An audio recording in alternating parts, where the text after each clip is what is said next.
Get out the insurance cards, get out the copays. The office is open, my friends. Brought to you by drroto.com.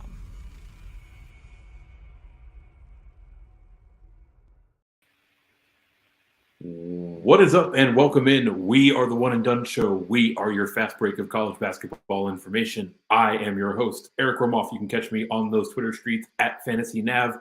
And we're going back to 3 in the box. We got my guy, MC Holland34 on Twitter, Mr. Mike Holland, the captain of our ship. We also have the conductor of the Green Screens Media Train, Dr. William Cannon on Twitter, Mr. Jay Heinrich.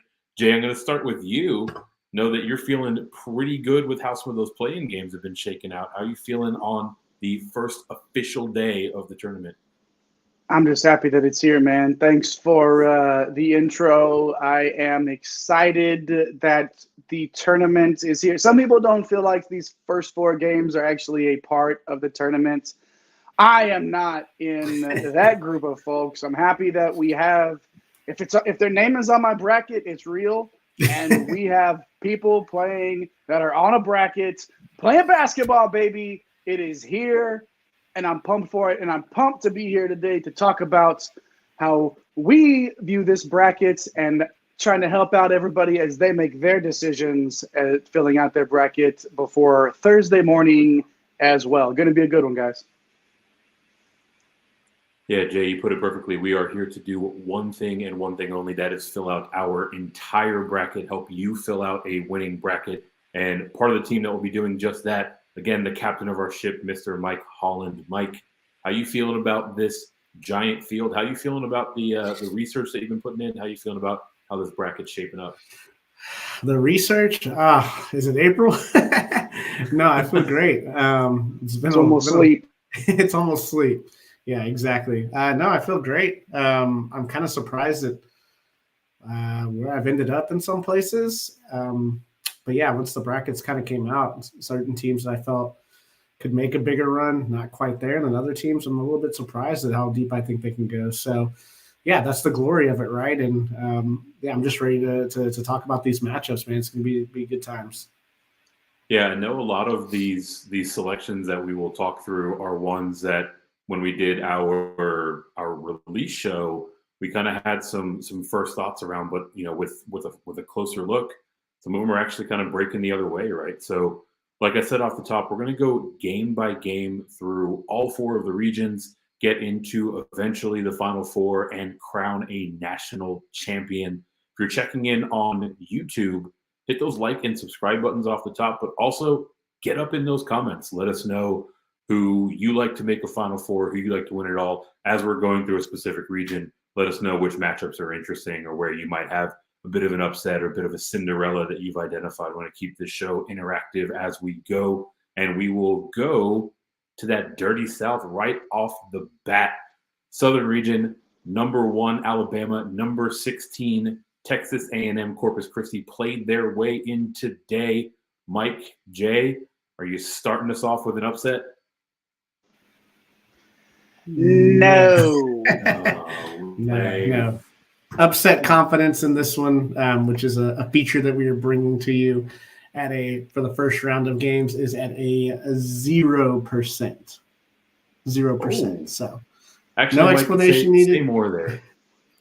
Say more about not about the upset confidence on this game, but about upset confidence score in general. What does that metric mean? What is how can people use it? Yeah, so if you're looking to pick an upset here, right, we take a look at it's going to be based on seeding, so seeds 9 through 16. I don't know if we have a 16 that has a 1%. Maybe there's one out there, but most of your ones are going to be zeros, and then obviously it gets higher and higher. You know, the 8, 9s, you're going to find a lot of coin flips, things like that. So we're going to use some Ken Palm metrics. We're going to take a look at this thing, and if you get into the 40s, mid 30s percentage wise, that's probably a good shot to take. So yeah, we'll do our best here.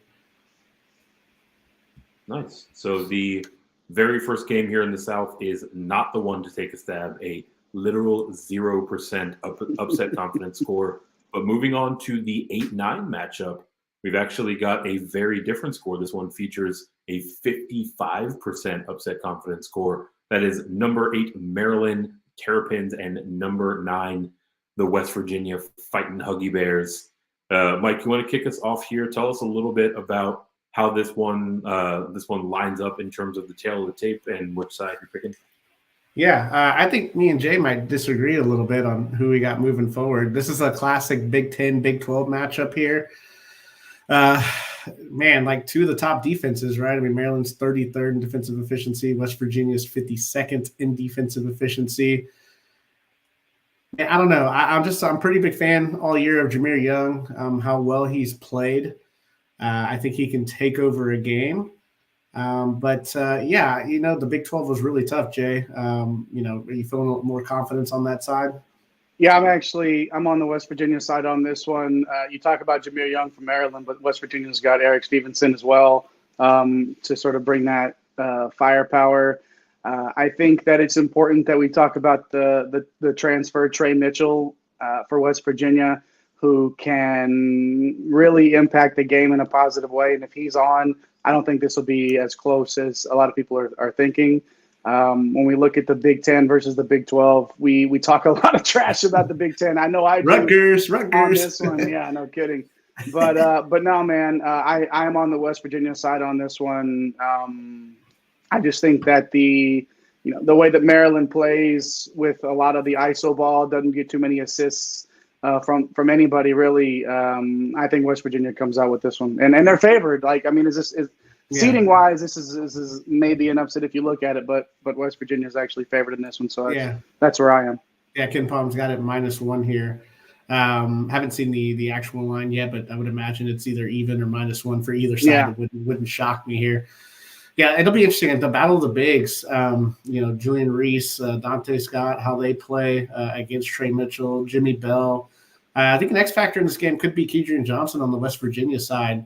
Has been playing really well as of late here, can really create havoc on the defensive side. So for our GSM bracket, we will have the West Virginia Mountaineers moving on with a 55% upset confidence here, even though it's an 8-9 matchup. All right, so we've got our first 2 games in the books. It sounds like this 8-9 matchup is going to be a pretty close one off the top. We will move to one of the fan favorite 5-12 matchups here in the South region.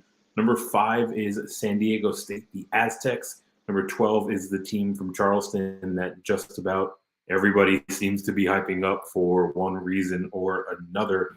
Mike, you want to kick us off here? Tell us a little bit about how this one squares up. Yeah, so if you didn't watch the show the other day, first brackets were released, right? I felt like Charleston was one of the top 4 teams to kind of get that upset confidence. But for me, it's a 20%er here. I don't like this matchup at all against San Diego State. This is really an offensive, defensive matchup. San Diego State's 10th in defensive efficiency. Charleston is 29th in tempo and 9th in three-point rate. San Diego State loves to play a slow down, drag out, knockdown game. So I just don't like the way that rock fight. I just don't like the way that Charleston profiles against San Diego State. So, top 10 in defense, like I don't, Charleston hasn't played a team quite like this. So it'll be interesting. Jay, do you have a similar take, or are you giving Charleston a little more of that upset confidence than 20%? Usually when everybody's on board with something like an upset like this, when you see there's like 75% of people that are, oh my God, Charleston, that's usually a good sign to go the other way, at least in my experience. I'm on San Diego State side as well. These are 2 deep teams. Nobody plays over 30 minutes a game on either side.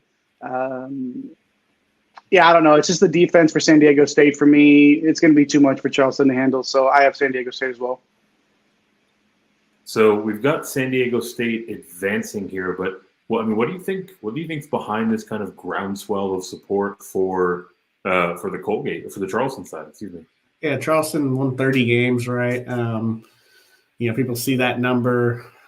I don't know. I think people fall in love with the 12-5. I mean, every year it seems to be the thing. All right, you got there's going to be 1 or 2 12s. It always is, And I think this year maybe a little different, just with the matchups that the 12s got. Like if Charleston, was playing, a Creighton or someone like Missouri or Baylor, just really anybody that's not really like built like San Diego State is built. I feel a little bit better calling this out, but I'm just not a fan. KenPom, also not a fan. San Diego State -6 on KenPom. So, yeah, just too much defense. And Matt Bradley and Darian Trammell, they're going to be able to get their shot off here. Yeah, it's weird to see all of this attention, but for us, it is a pretty straightforward call. We'll move over to the 4-13 matchup. Virginia Cavaliers, the Furman Paladins. This one we've got as a 40% upset ranking, so a little bit closer of a tilt. This is actually where I think more of the underdog love should be directed. Jay, you want to start us off here? Talk about either the near the Furman side, round us out with a pick. Well, I mean, this is the Virginia team that, I like to say can either win the whole thing or lose in the first round. And for me, this season, it's the latter. I mean, Ben Vanderplas out. You gain defense, Virginia does, with Vanderplas out, but you lose that outside shooting. Not that Virginia needs any help on defense, obviously, right? But we talked about this Furman team before with Bothwell and Slauson, really with that star power, those two basically top 100 players in the country for Furman. And this, for me, is where Virginia's season ends. Mike, are you feeling the same way? I just don't. I think there's a reason why our upset confidence is so high. Virginia is favored by 5 by KenPom, but man, I just don't see it happening, and I actually like Furman in this one. Are you on board with that? Yeah, definitely. I think this one's getting more popular by the day, right? Because people are learning who Mike Bothwell is and Jalen Slauson. If you haven't watched Jalen Slauson, like, this guy is an awesome, versatile, like, 4-man, can even play a little bit of 5 in some matchups here. And that's what they like to do. They like to spread the floor. I was happy to see them get in after that knockout in the conference tournament game last year. So yeah, they're here now, and this is it's not a perfect matchup for them by any means, right? Virginia, a top 25 defense in the country, but yeah, I said our upset confidence at a 40%. I'm a lot higher than KenPom. I think this is going to come down to a last possession type game. Yep, and also Virginia. Like, don't forget, like, say in the second half, like, if Furman were to get up by 7 to 9 points, like, Virginia is not this offensive juggernaut outside of Armand Franklin. Reese Beekman, a great defensive player. Kihei Clark's been there for forever. They're super experienced. And I think that's something that they can draw on. But experience doesn't also necessarily mean anything on the offensive end. You still got to get guys that can get buckets in critical moments. I just worry about that with Virginia. And Furman, obviously the first time in the tournament in forever. So how are these two stars going to, come out and fare? But the crowds tend to, when you go to these pods, right, it's the other teams that are in the pods that, the underdogs get up and they start gaining confidence because you start rooting for that, that 4 seed or that 3 seed or that 2 seed to lose. And so they get all that momentum. So yeah, I think this is one of my more confident upset picks. We're going to know real early because this is one of the first games of Thursday. So yeah, I just like Furman here, and I like their combination of stars here. Yep. So we will sweep it with the Paladins. And I mean, we talk about this a lot with Tennessee, right? Like, these slow, plotting, defensive-minded teams, they're going to find themselves competitive in a lot of games, but those games can swing one way or the other, right? And a team like Furman that has the star power is definitely the type of team that they can, get out to an early run. It'll be hard for Virginia to catch up. Our guy Myron checking in on YouTube tends to agree, right? This defense first Virginia side, they fall behind. It could be good night for them quickly. Myron also liking the Mountain West. So we'll definitely talk more about those teams as we go through the rest of the bracket. We also got Kevin back and checking in. Hey, Kevin. What's up, Kevin? He's wondering why Virginia is a 4 seed. I don't know if either of you have any commentary as to maybe some greased palms or some envelopes left on desks or whatever it might be. they're a solid team. They're just ugly. It's just ugly to watch, right? And Myron, I think you left hit me up on Twitter. Yeah, you're right, man. Like Virginia's not built to play in comebacks. They're built to control the game. And a team like Furman doesn't really care. Like they're here to they're here to wreak havoc, and I think they're going to. It'll be interesting to see how they handle Slauson here. It's going to be a fascinating story. Absolutely. And we got our guy Ted checking in. This is the guy who's making all of our words look nice and pretty over at drroto.com. He's ready to fill out that winning bracket. Ted, Kevin, Myron, definitely appreciate you guys getting up in those comments. Drop us some more comments as we go through the show. Hit that subscribe button if you have not already. We will carry on to maybe my favorite first round matchup in the entire tournament. Number 6 Creighton, the Blue Jays, facing off against the NC State Wolfpack. This one should be relatively close. We've got a 33% upset confidence score. But either way, I think that these are both teams that can get red hot and be real scary down the stretch run. Mike, you want to kick us off with how this one squares up? Oh, man, I hate that these two are playing each other in the first round. We talked about it the other day when we previewed this game. Man, this would be an awesome Sweet 16 matchup, right? Yeah, seriously. But both of these teams kind of fell on their face late in the year, and that's where we're at. Creighton started off, top 5 team. We talked about Baylor Shireman being added to this squad of young players. Kalkbrenner as a defensive stalwart there with a growing offensive game. And, Kalkbrenner went out. They went on that losing streak middle of the year, and then he came back, and it looked like they were going to win the Big East, and all of a sudden fell flat on their face. And here we are, a 6th seed. So both of these teams feel like they're maybe talent-wise seeded two to 3 slots lower than what they probably should be. NC State coming in 11. We were super high on them early in the year. We wrote them up as a team to watch out for. Kevin Keith's done a great job getting Jarkel Joyner in the transfer portal and getting Terquavian Smith back.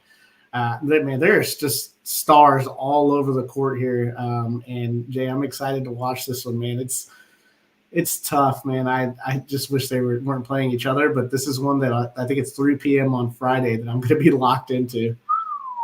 Yeah, I actually have a little bit different feeling on this one. I like the NC State side. Like you mentioned, Jarkel Joyner, getting him out of the portal, Terquavion Smith. Like this is star power all around. Yeah, like, okay, who's going to guard Kalkbrenner, right? Like, I get that. But if DJ Burns DJ Burns is on that offense, man. Like, what'd you say? With those little nimble feet. yeah, no kidding, man. If DJ Burns is on and Joyner and Smith are at the top of their game, I think this could go the other way. Again, this is one of those that, like you said, you wish this was happening 2 rounds later. These are 2 star-laden teams, and I think this is more of a closer to a coin flip than that 33%. And I actually like NC State in this one. But again, if you're off work on Friday, like me, like this guy, make sure that you, or even if you're not, do that little browser trick where you click the little button and it hides the shit or whatever. Yeah, right. I got NC State coming out of this one myself in my bracket, but yeah, I don't know, Jay. I don't know. Does that mean I get to be the tiebreaker here? No, you don't, because I'm gonna come back with this real quick. You can tie break in just a second, but it's Creighton, man. Like, you brought up like DJ Burns. I have a feeling he's gonna get run off the court here, because I don't know who he's gonna guard. He's too small to guard Kalkbrenner. He's not gonna guard Baylor Shireman. They're not gonna put him on Kaluma. So I worry that you're only gonna get 15 minutes of DJ Burns. I just, you need his offense, but DeWanna, you probably need his defense with all these. Basically Creighton's playing with 4 guards, even though Shireman's like a 6'8", Swiss Army knife that can shoot the 3. So DeWanna's probably gonna have to be out there. Burns and DeWanna probably can't. No, they probably can't run them out there at the same time at all, even in this matchup, right? I mean, unless you want Burns to try to guard Kalkbrenner, but that's tough. Like the DeWanna like Shireman's the guy here that I think is the difference because of how versatile he is.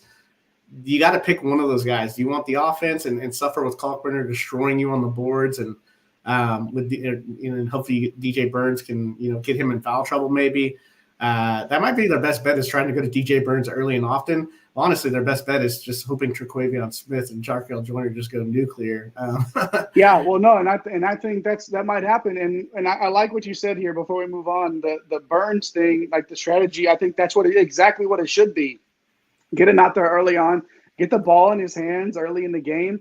If it ain't working, then yeah, okay, I understand it. But why not? You're not going to be able to trust him down the stretch to be on the floor to make stops. So get him out there early in the game. Tell him to get his shots up. And if NC State can get out early in this one, I think that's their best opportunity to win, and I think they have a good chance to do it. Eric, to break this tie, my guy.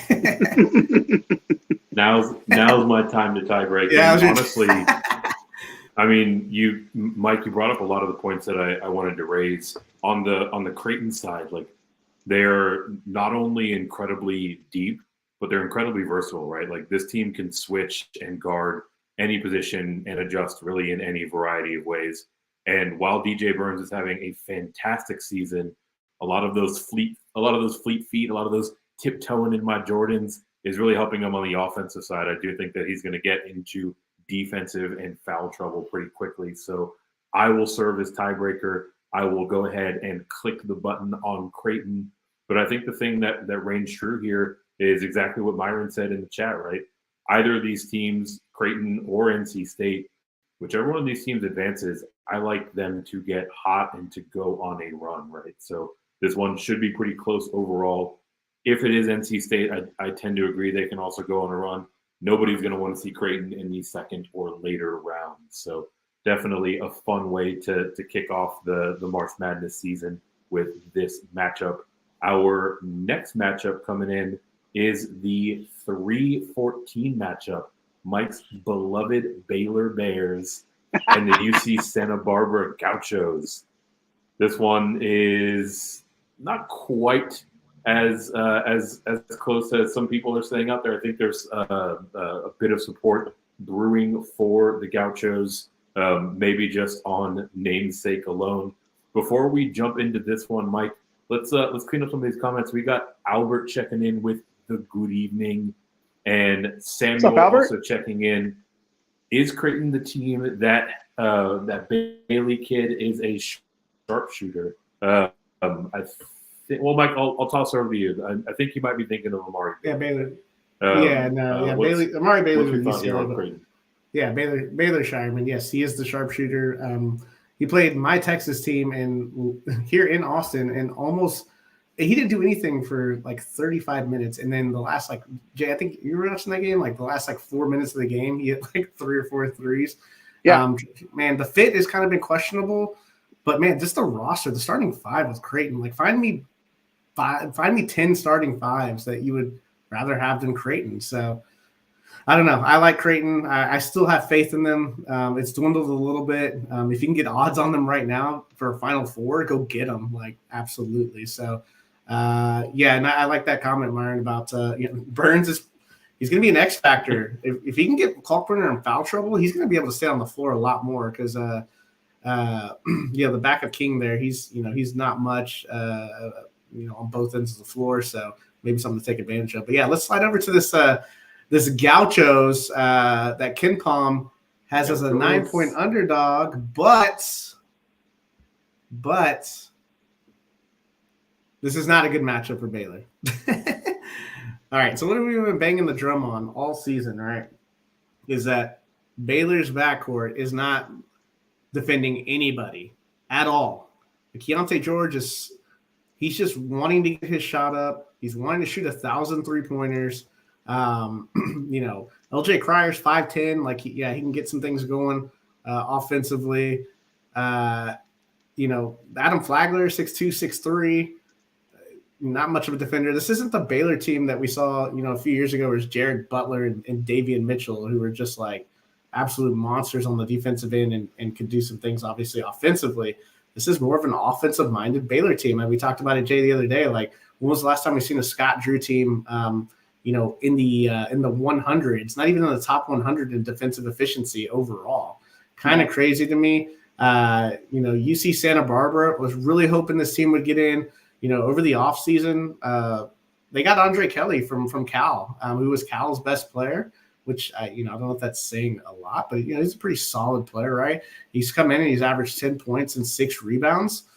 And then look, like Baylor's going to have a hard time with AJ Mitchell. Like he's someone that's probably going to burst onto the scene here. He can go for 20 and 8 in this matchup. He's a mid-major star at guard here. So I don't know, man. Like this just I know KenPom is like, this is almost going to get to double digits, but my upset confidence is 40%. And I really like this matchup for UC Santa Barbara. Jay, are you feeling me at all? Is it a little bit much? Are there any other disadvantages you see for Baylor? Well, I think this is a shootout game. I think this goes over the number, and I think that but I do think it's a closer one. Like the line itself, I believe Vegas is 10.5 right now, or that's BetMGM is at 10.5 right now. Grab the 10.5. Take those points for sure. But I'm actually going to stay on the Baylor side of this. When you look at the 3-point shooting, you got Keontae George and Adam Flagler, LJ Cryer, everybody out there just shooting the lights out of the gym. I know that they don't play any defense, like none. Like it's bad, right? And it didn't really, watching as much Baylor as we did, it didn't really hit me until like midway through the Big 12 schedule, just how bad on defense that they are. But I do think that Baylor is tested. Baylor is ready to go here. I do not think that this is a first-round exit for them. I'm sticking with Baylor in this one.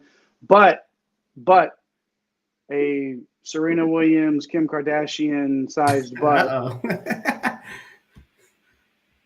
I do like the confidence on the upset being higher in this one, and I wouldn't be mad at anybody for picking those Gauchos. I can't do it. I'm sticking with Baylor. Ooh, you guys are putting me in a tough spot to tie break on this one. I actually look. I like, first and foremost, I like having a bit of fun in the first round. So that means that I shade towards upsets a little bit more. But also, I mean, these Gauchos, like they're a big team. They play pretty well against D1 competition, right? So like I don't think they're going to be outclassed. And I mean, this just feels like, despite all the talent, this is really, one of the lower, kind of down years for Baylor that we've seen, right? So, the experience that comes with UC Santa Barbara that we tend to see on these, kind of lower ranked teams in general, that, these guys have been playing together for a while. They're older in general. I think there's enough things that, you can cobble together an argument for the 14 to upset the 3. And that's where I'm going. I'm going with the Gauchos here. So let's have them advance.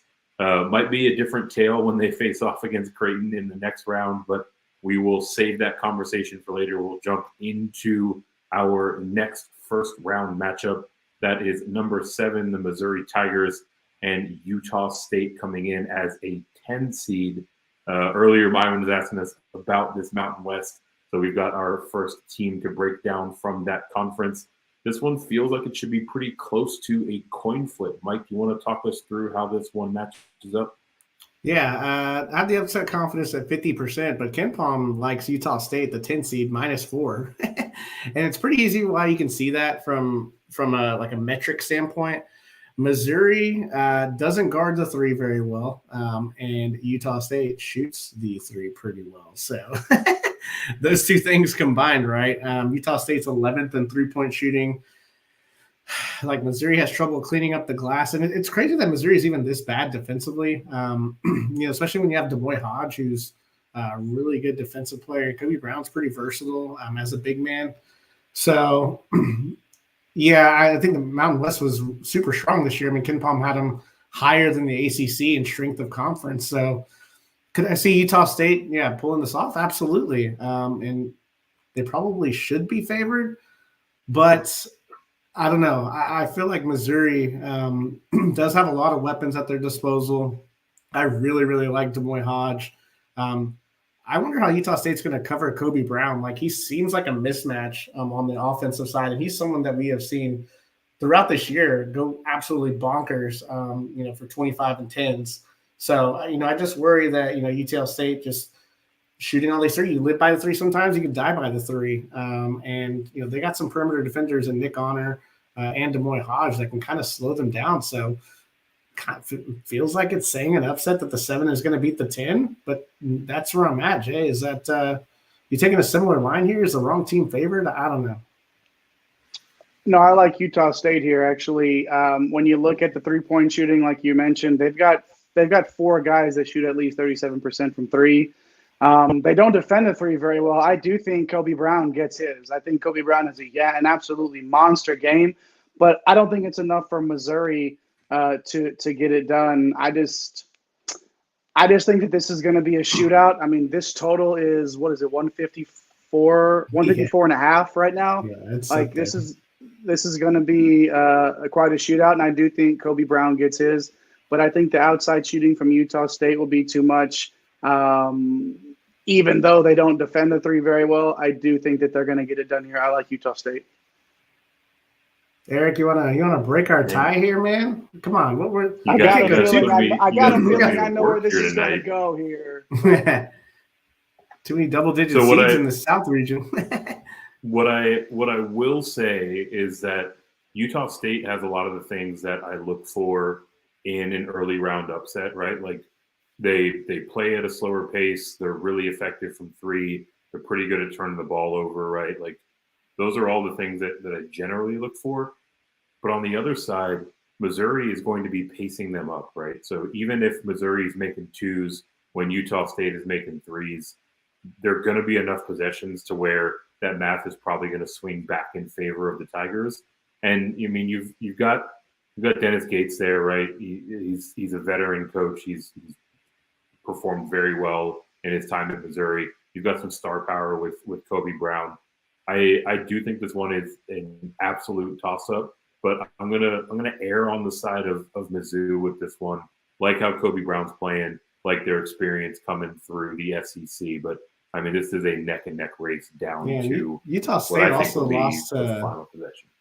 Yeah, Utah State also lost to SMU and Weber State in non-conference. So, a couple of bad losses there. Yeah, absolutely.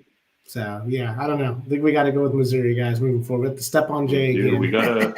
We got a couple people checking in the chat though. Myron's back. He's got Utah State making a run. He's got them as an Elite 8 team.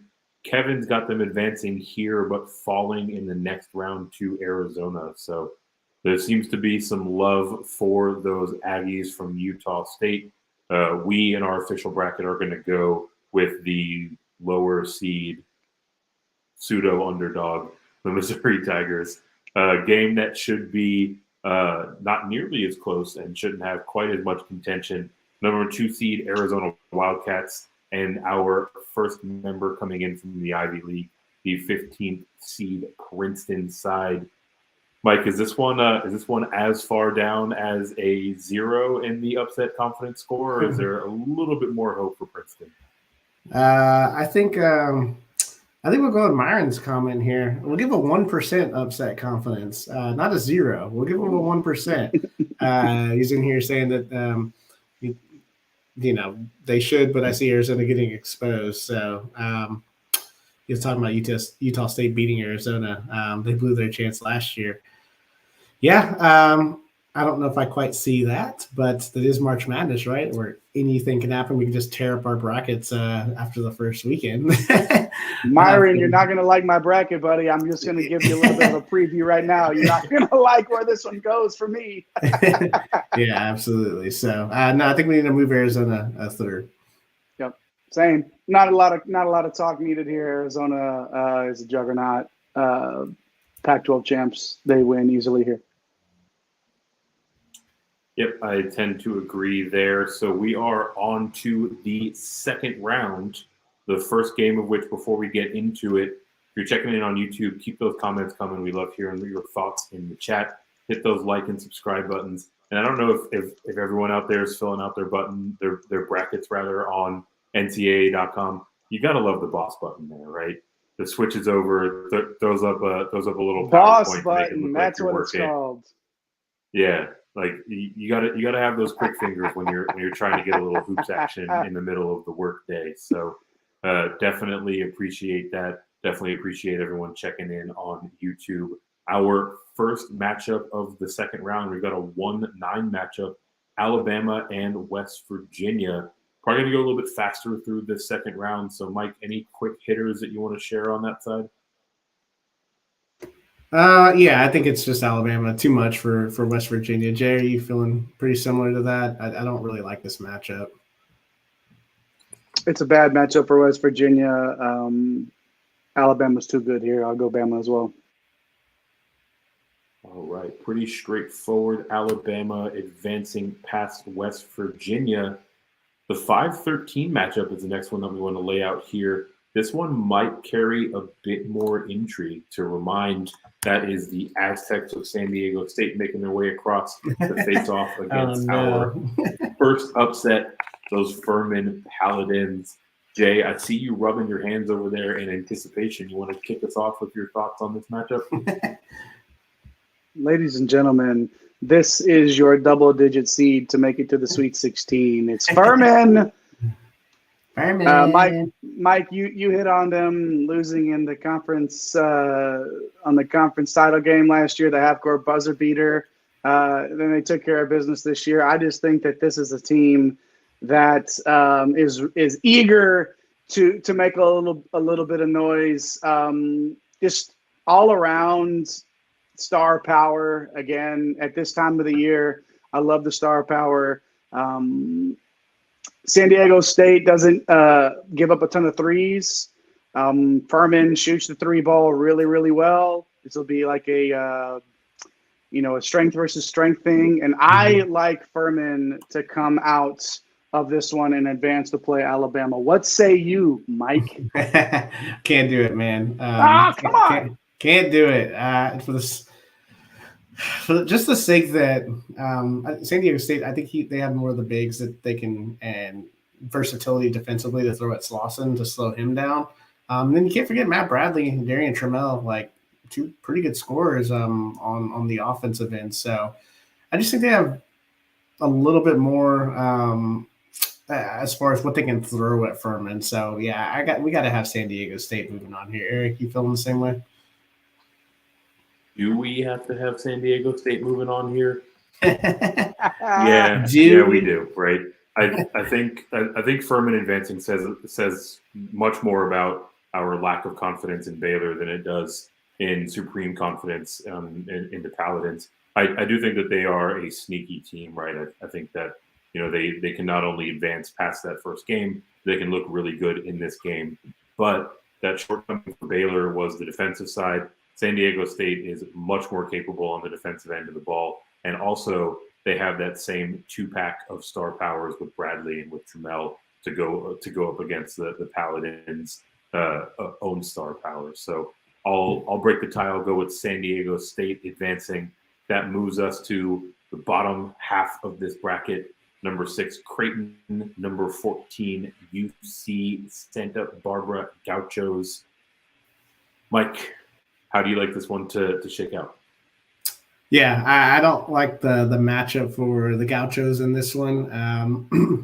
I'm just high on Creighton, like the way Jay is high on TCU. I'm high on Creighton, man, as a 6 seed that can just do some absolute damage here. I just think Baylor Shireman's just a bit much.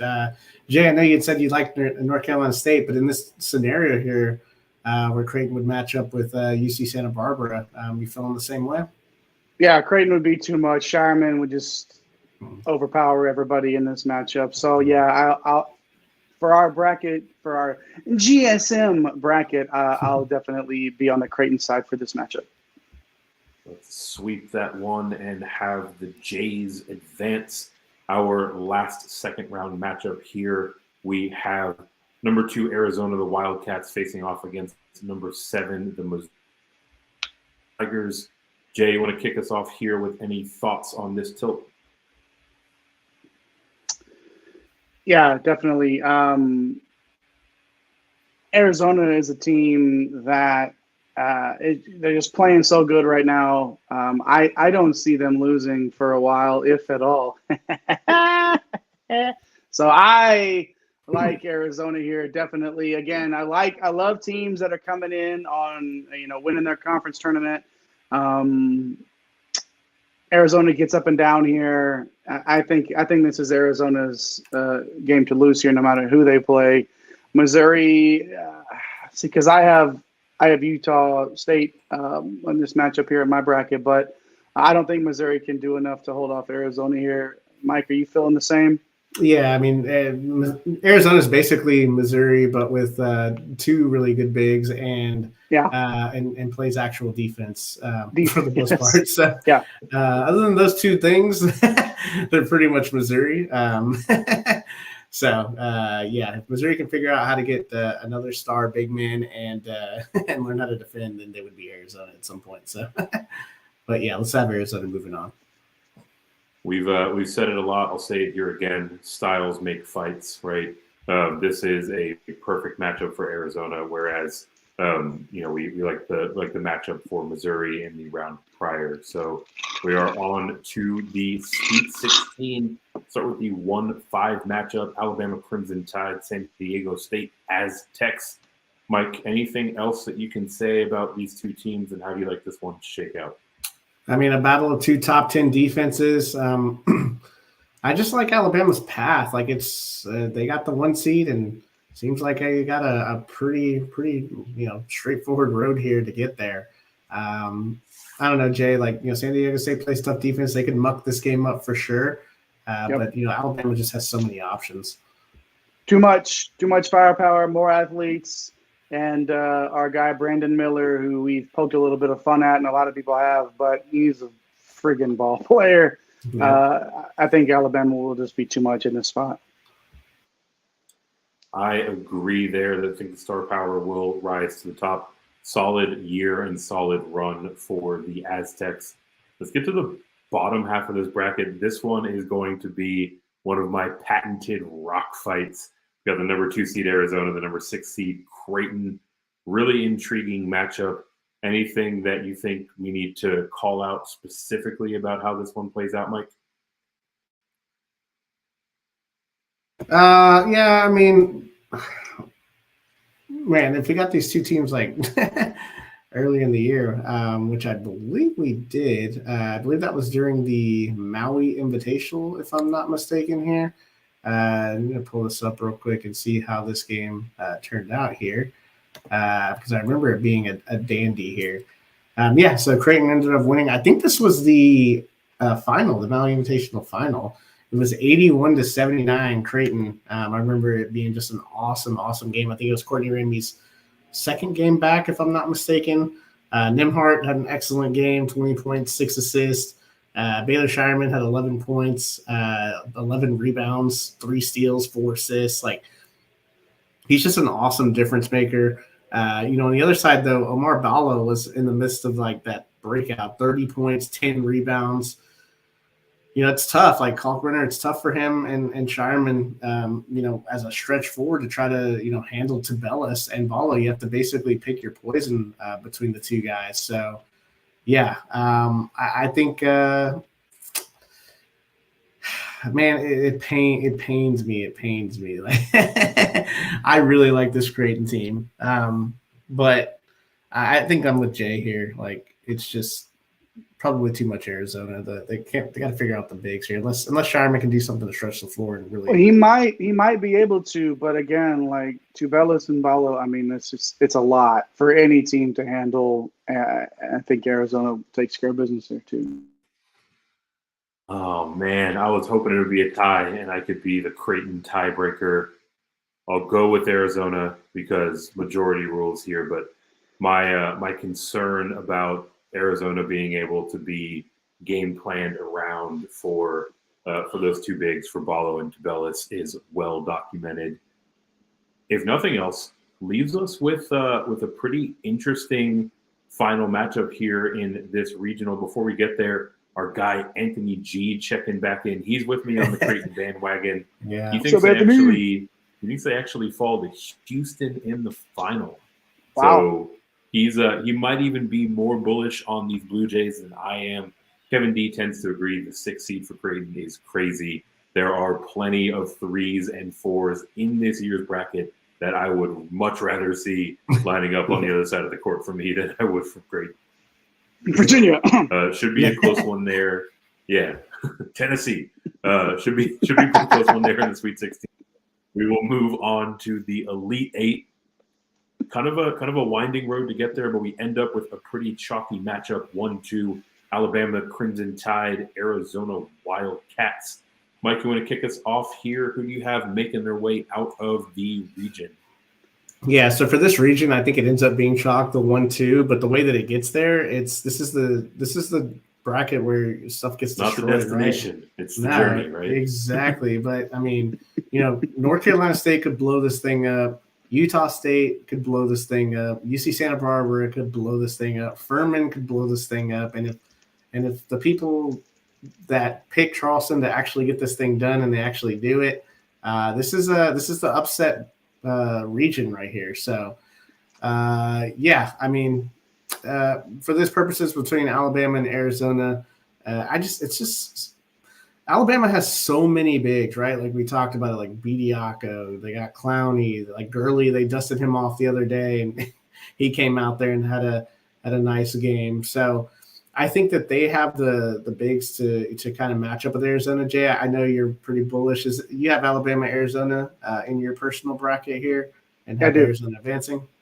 I do, yeah. I actually have Arizona moving forward here. So, our guy Myron in the chat, that's what I was sort of getting at earlier. Myron wasn't going to like the way that this region played out because I know he's not a big fan of Arizona. But I definitely am for sure. I think this is a team playing hot at the right time. Yeah, Alabama's good. But Mike, I always like to say that you like to say that once you get past the Sweet 6 or into the Sweet 16, anything can happen. I think Arizona goes on this run in this region and gets it done. I have the Wildcats beating that Crimson Tide.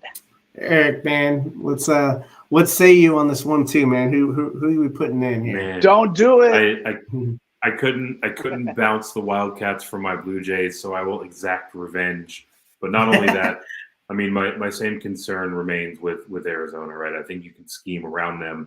Obviously, a team as talented and as efficient as Alabama is perfectly capable of doing so. So I will break the tie. I'll have the number 1 seed advance out of the South region and head to the Final Four.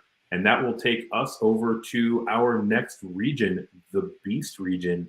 That East region starts off with a 1-16 matchup, maybe the wobbliest of all of the 1 seeds. The Purdue Boilermakers is waiting for the winner from Fairleigh Dickinson and Texas Southern.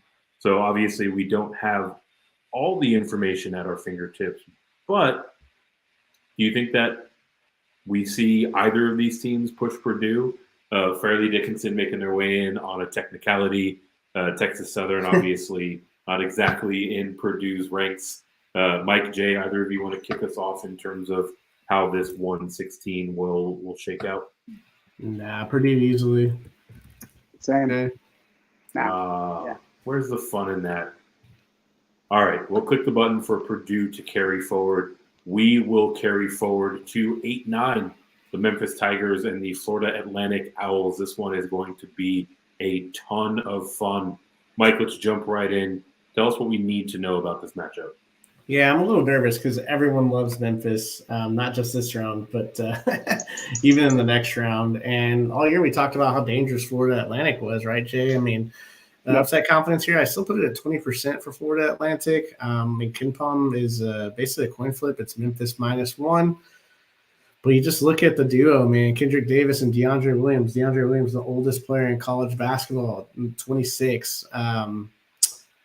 Yeah, they're going to face off, and we know the usage is going to go to those two guys from Memphis, and we know FAU is going to roll out. They're basically Alabama light, where they just roll out a bunch of dudes in waves. So yeah, I think for me it's going to be Memphis. I wouldn't be shocked though if Florida Atlantic the upset, which is what I think Purdue fans are hoping happens, so they can stop hearing this noise.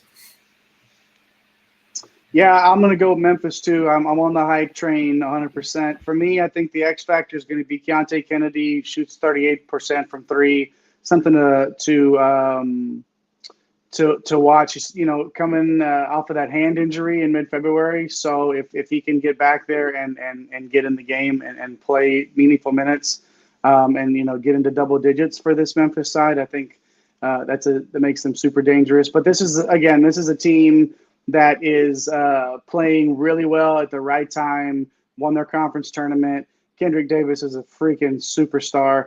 Yeah, FAU, they only lost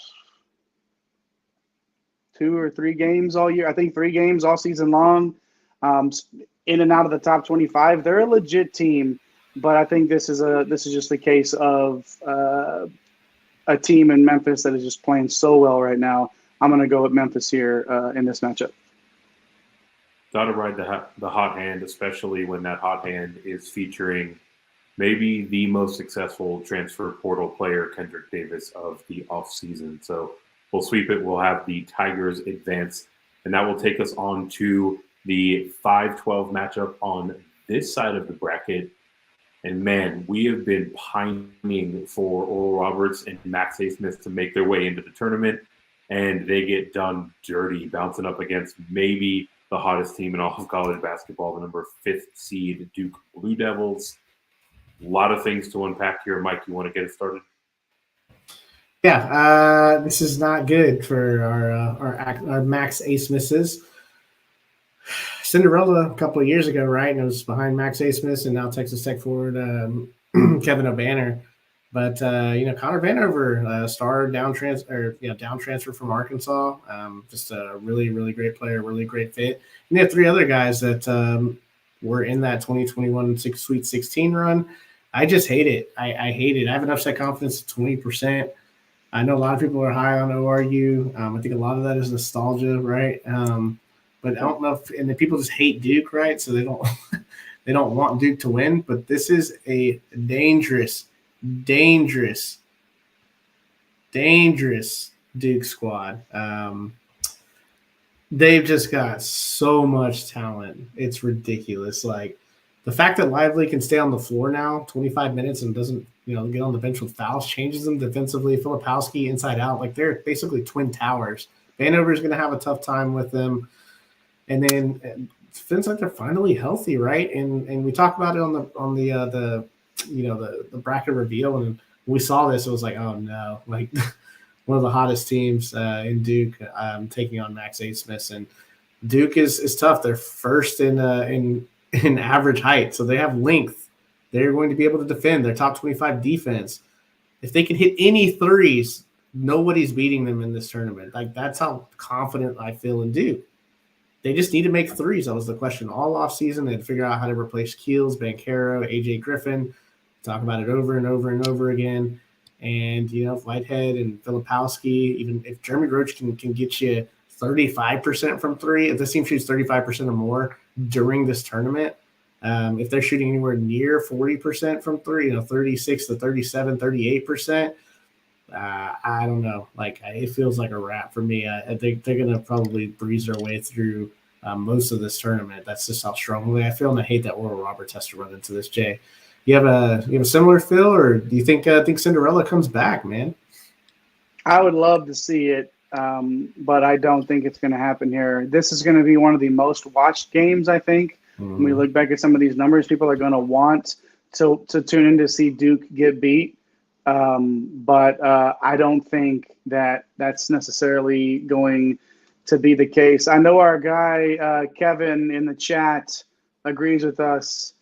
Just an absolute shit spot for Oral Roberts, and we really wanted to be able to pick them and watch them make a run here.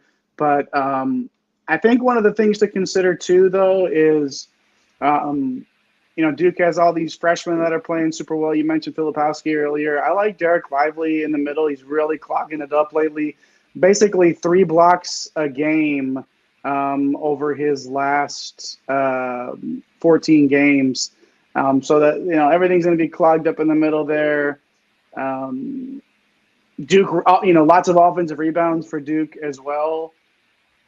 But Oral Roberts takes care of the ball, but I just don't think that it'll be enough. They're going to have to make the most out of every single possession to keep up with Duke.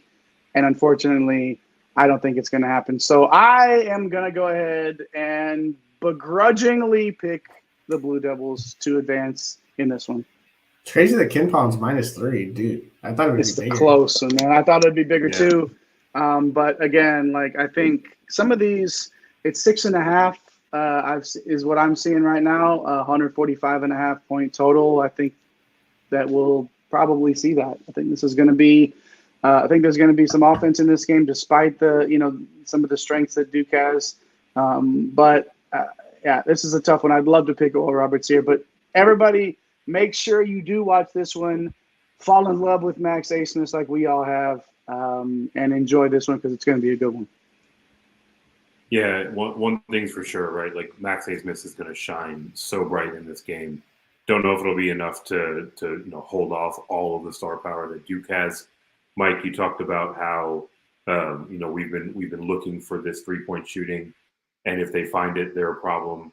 They found it in that ACC conference tournament, and they basically ran roughshod through it, right? So if they keep that hot shooting stroke from outside, they are going to be a nightmare matchup for pretty much any team, Oral Roberts included.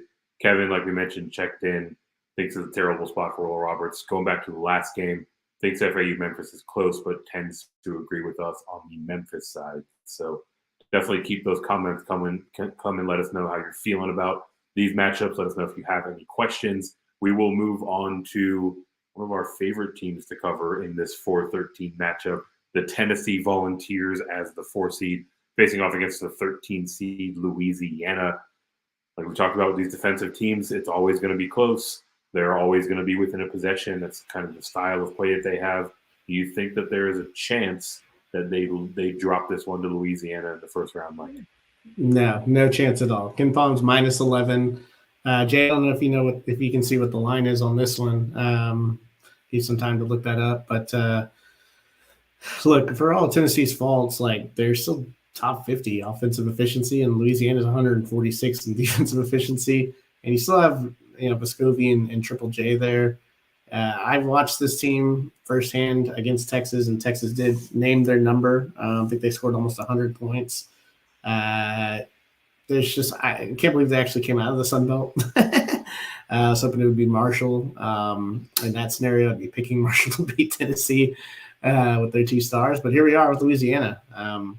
I don't know, Jay, anything here? I don't see how Tennessee loses this one. I don't know if they go much further. There's a lot of people that are going to pick Louisiana. This ain't it, though. Don't think that – I just don't think that this is the place when you're looking for that 5-12, 4-13 matchup to be different or to like Eric, you were mentioning how you like to, pick some upsets in the first round and get a little crazy. I just don't think this is the spot to do it. Zakai Ziegler being out for Tennessee obviously is a big deal, but Vescovi and Triple J, like you said, not Double J, like we said before, not JEFFJARRETT, Jeff Jarrett, former Intercontinental champion. We're talking Triple J here for Tennessee. I don't want to pick Tennessee to win here, but it makes way too much sense. The line is 11.5, so it's really close to what Ken Palm has as well. And this ain't it for me. I'm not wasting any time trying to get too cute with it here. Man, I mean, this might not be the spot for the Raging Cajuns, but I do like this one to be closer than 11.5 points, right? Tennessee tends to play a pretty tight style of game. Sounds like I'm a bit more concerned about the absence of Zakai Ziegler than either of you are, but nonetheless, we get to the same result, which is the Volunteers advancing. That takes us to our 6-11 matchup. Talk about Duke being red hot down the stretch run. You can say a pretty similar thing about Kentucky, the number 6 seed. They were on the bubble a couple of weeks ago, and now they found their way as a 6 seed, facing off against the Fighting Ed Coolies, the Providence Friars. Mike, what are the cliff notes on this particular matchup? Can't believe where these two. This reminds me of the 6-11 with Creighton and North Carolina State. Can't believe these teams are seeded the way they're seeded and how they kind of ended the year based on where they were at the beginning. Yeah, Kentucky lost 2 of the last 3, and 2 of those were to Vanderbilt. Providence has lost 4 of their last 5. They kind of look lost. Jay, I like the revenge narrative for Bryce Hopkins here, man. And I worry about this Kentucky backcourt. I have Providence moving on here. I just feel like they're the better team overall here. Ken Palm likes Kentucky -2. Where are you at on this one? As much as I've been hyping Kentucky and Eric as well, we've been pushing. We were pushing for Kentucky to be in, a month, 5-6 weeks ago when all the chatter was that they were on the outside looking in. And unfortunately for me, in terms of how much I've been pushing Kentucky, I actually like Providence in this one as well. I think it's going to come down to, Providence getting a lot of offensive rebounds here. I do think that when we look at, it's Sheboy and Croswell, right? Like that's the premium matchup in the front court. And your Hopkins point, that was the point that I really wanted to make, Mike, that revenge factor for Hopkins after he really was just sort of shoved aside last year at Kentucky and really didn't get the type of run that he wanted to, which led him, hitting the portal like 180 players did yesterday. But for as much as I hyped up Kentucky over the last 3 or 4 weeks of the season, I am going to go with the Friars. They're going to do just enough to get this done, I feel. So I'll go with Providence. Yeah, this one's tricky, right? Like to have Kentucky bounce in the first round again. Granted, a team that's a bit of a tougher out than the Peacocks of last year.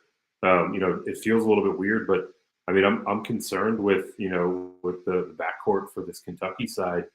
Ed Crosswell is certainly not Oscar Tshiebwe, but he's capable of handling a player of his caliber, at least keeping it competitive. And you look at the deficiencies in that Kentucky backcourt. I'm going to go with the Friars here too. Bonus points for taking a walk down narrative street with Bryce Hopkins as well. So we've got the Friars moving on here. We will move on to the 3-14 matchup. One of my favorite teams in the entire tournament, the Kansas State side. They're coming in as the 3 seed. 14 seed is the Montana State. They are the Cougars. They are the Bobcats, excuse me. Mike, looking at this one squaring off, anything that you think can keep this one relatively competitive, or you think it's a pretty straightforward proposition? Yeah, I'm straightforward here. Kansas State, too much Noel, too much Key Johnson. Montana State would need a huge game from Waquan Battle, and that's probably not even going to be enough, Jay. Any chance of an upset here? Oh, we got you on. Sorry, got me on mute there. No need to spend a ton of time on this one. Kansas State's way too good. This won't be close. I like the Wildcats. Click the button and move on. And in moving on, we head to Tom Izzo season. Number 7, Michigan State. Number 10, USC, the Trojans. This one feels like it should be pretty close overall. So let's double click on this one. Mike, anything to highlight in terms of how this matchup will play out? Yeah, I think it's going to be an awesome matchup. I think this is a coin flip. Jay, I don't know if you have the actual odds from Vegas. I know Ken Palm likes Michigan State -1 here. And yeah, I think this is going to come down to a last-minute shot, it feels like. I mean, what an awesome backcourt battle, right? You have Tyson Walker and A.J. Hoggard. Tyson Walker's really been heating up. A.J. Hoggard, can be turnover-prone at times, but really a great facilitator. And USC with Boogie Ellis, man, like big game Boogie Ellis, man, like he can go out there and take over a game. And Kobe Johnson, obviously a really good player as well. I don't know, Jay, like what do you have the line for us? And what are your thoughts on this matchup? It's too much Izzo season. It's 1.5, so it's close to what Ken Palm says. And yeah, I can't pick Izzo to go out in the first round. It's just not in my DNA. Plenty of quality wins this season for Michigan State.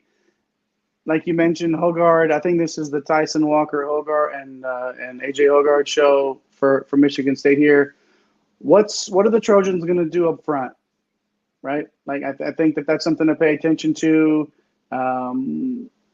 Iwuchukwu is questionable to play, so we'll see. That's something to monitor as we get closer. Peterson for USC, yeah, that could be a tough matchup here for Michigan State. But again, I'm not picking a Tom Izzo team to get knocked out of the first round here, despite them maybe not being the flashiest, prettiest sort of team, but they're well balanced, they're well coached. I'll go with the Spartans. Yeah, a lot of youth on the USC side going up against an all-time great in terms of Tom Izzo and a fairly experienced team with regard to the Spartans. So we will have Michigan State advance here, and then we'll head to our 2:15 matchup. Shaka Smart and the Marquette Golden Eagles, number 2 team, or 2 seed, I should say, our number 15 seed are the Vermont Catamounts.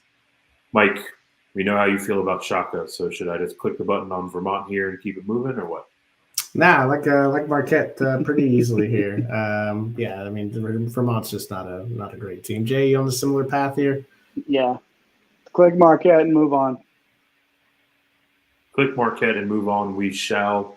Unlike a fairly unremarkable 1-16 matchup, Purdue in the second round faces off against Kendrick Davis and those Memphis Tigers. Mike, kick us off here. What do we need to know about this game? Yeah, this is the one that kind of scares me because everyone feels like they're on this. I don't know. Like Kendrick Davis should just be able to do whatever he wants. And he's going to put Zach Edey in some very uncomfortable situations on the defensive side. He's going to be able to take advantage of Lawyer and Braden Smith. DeAndre Williams is super experienced, right? Like, obviously smaller than Edey. Could get into foul trouble, but they have Dandridge too, who's back, who has some length and could potentially make not things tough on Edey. I still think he'll get his, but we'll see what Penny does. Penny obviously a true point guard, right? Like in many battles played with Shaq, right? So you feel like he's got a similar line as to how to try to stop this guy, stop Edey, right? Just with this time and watching teams scheme around Shaq. And just all that NBA experience. So I like the way Penny's been calling these games recently. Jay, are you jumping on the bandwagon of Memphis like the rest of the country is right now against Purdue? Yeah. I talked earlier about trying to stay away from the picks that everybody in the friggin' world is on top of, but it's hard for me. I've been down on Purdue all season long. I was not pleased that they were a 1 seed. And I think that this is a matchup that is going to give them a lot of trouble. I think your point on Kendrick Davis is important to make in terms of him just being able to do whatever he wants. Purdue is number 3 in offensive, number 4 and number 14, in offensive and defensive rebounding rates. So that matters, right? But with what Memphis brings, with Kendrick Davis, with DeAndre Williams, can Keontae Kennedy, again, can he be a factor here in this one? But let's not forget Alex Lomax here. There's different guys on this squad that are going to have to step up. Lomax coming off of that groin injury did look fine in the conference tournament. Memphis gets up and down the floor here. I don't like this matchup for Purdue. I am going to go with the Tigers. Penny pushing the right buttons this time of year. And I think we're going to learn a lot about him as a coach too in this tournament. So like you said, Mike, I think a lot of people are on this one. Mm-hmm. I can't get off of it though. I'm gonna take Memphis. Big upset there in the second round, but I am in lockstep with the two of you. I've got Memphis advancing. It feels like down the stretch run, Purdue kind of got solved, right? Like you can't disrupt Zach Edey, so disrupt the guys that are trying to get the ball to him, and those two guys are a couple of young guards, right? So I think that game plan is one that this Memphis Tigers team can execute on fairly readily. I'll take us to our second round matchup, a 4-5 matchup. 4th seed Tennessee Volunteers, 5th seeded Duke Blue Devils. Interesting matchup in terms of styles on this one. Mike, how do you see it shaking out? Yeah, just too much overwhelming athleticism on the Duke side. Be able to break that Tennessee defense down, and yeah, I mean, I just Duke, like the path is there, and even if it was Purdue moving on, like I'm gonna pick Duke, and Purdue doesn't really want to see Duke either. So especially with Lively and Filipowski able to to challenge Edie. So yeah, I got Duke here. Just don't think Tennessee has enough. Jay, you with me? Eric, you mentioned earlier about Tennessee being affected by the loss of Ziegler. I think this is really where this comes up and bites them in this matchup with Duke. They just won't have enough firepower. And Duke is just, like you said earlier, Mike, is the hottest team in the country right now.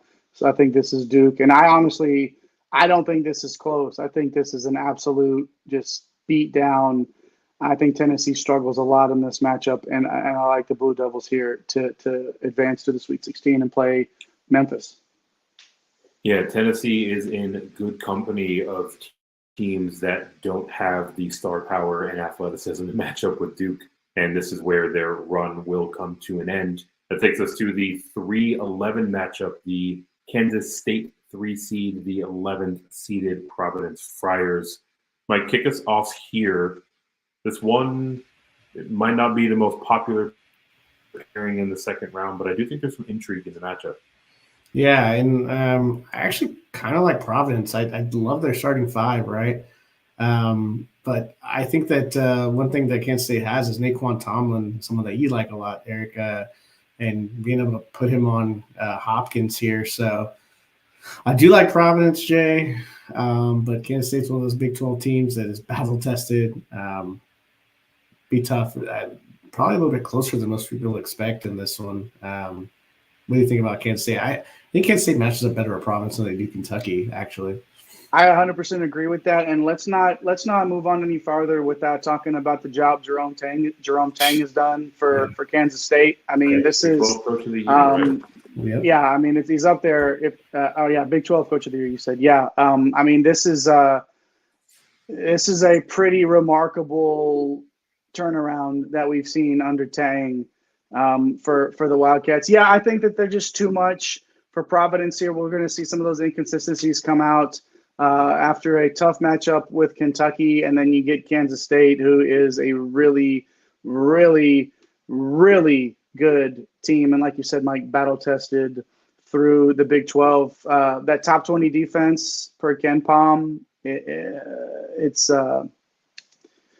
legit. I watched a lot of Kansas State this year. They are a legitimate defensive team. I anticipate them making this run to the Sweet 16. A legitimate defensive team and a team that can gash you in a variety of different ways on the offensive side. I've already expressed my love for Kansas State, so we will press the button and press on to the last of our second round matchup, the number 2 seed Marquette Golden Eagles, the Spartans of Michigan State, the 7 seed. Mike, you did not take me up on the first opportunity to slight Shaka Smart. Will you take me up on the second? This one's going to be closer, and this could be where they get picked off, honestly, because it's Izzo. 2, they have the backcourt to match up with Kolick and Jones and Hogard and Walker.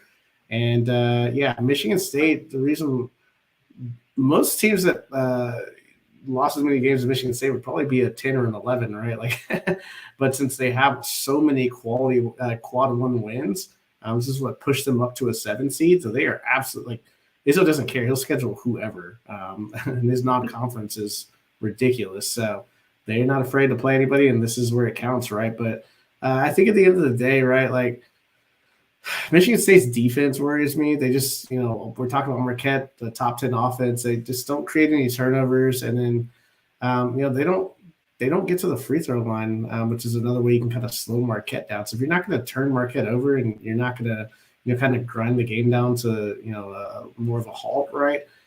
I just see Marquette moving on here. Jay, what are your thoughts? I'm actually on the opposite end of this one. I like Michigan State in this matchup. I think this is like a Joey Hauser's type of special, where the inside-outside type of a game, where Hauser not only leads the team in rebounds, but he also made 67 three-pointers and shot over 45% from out there.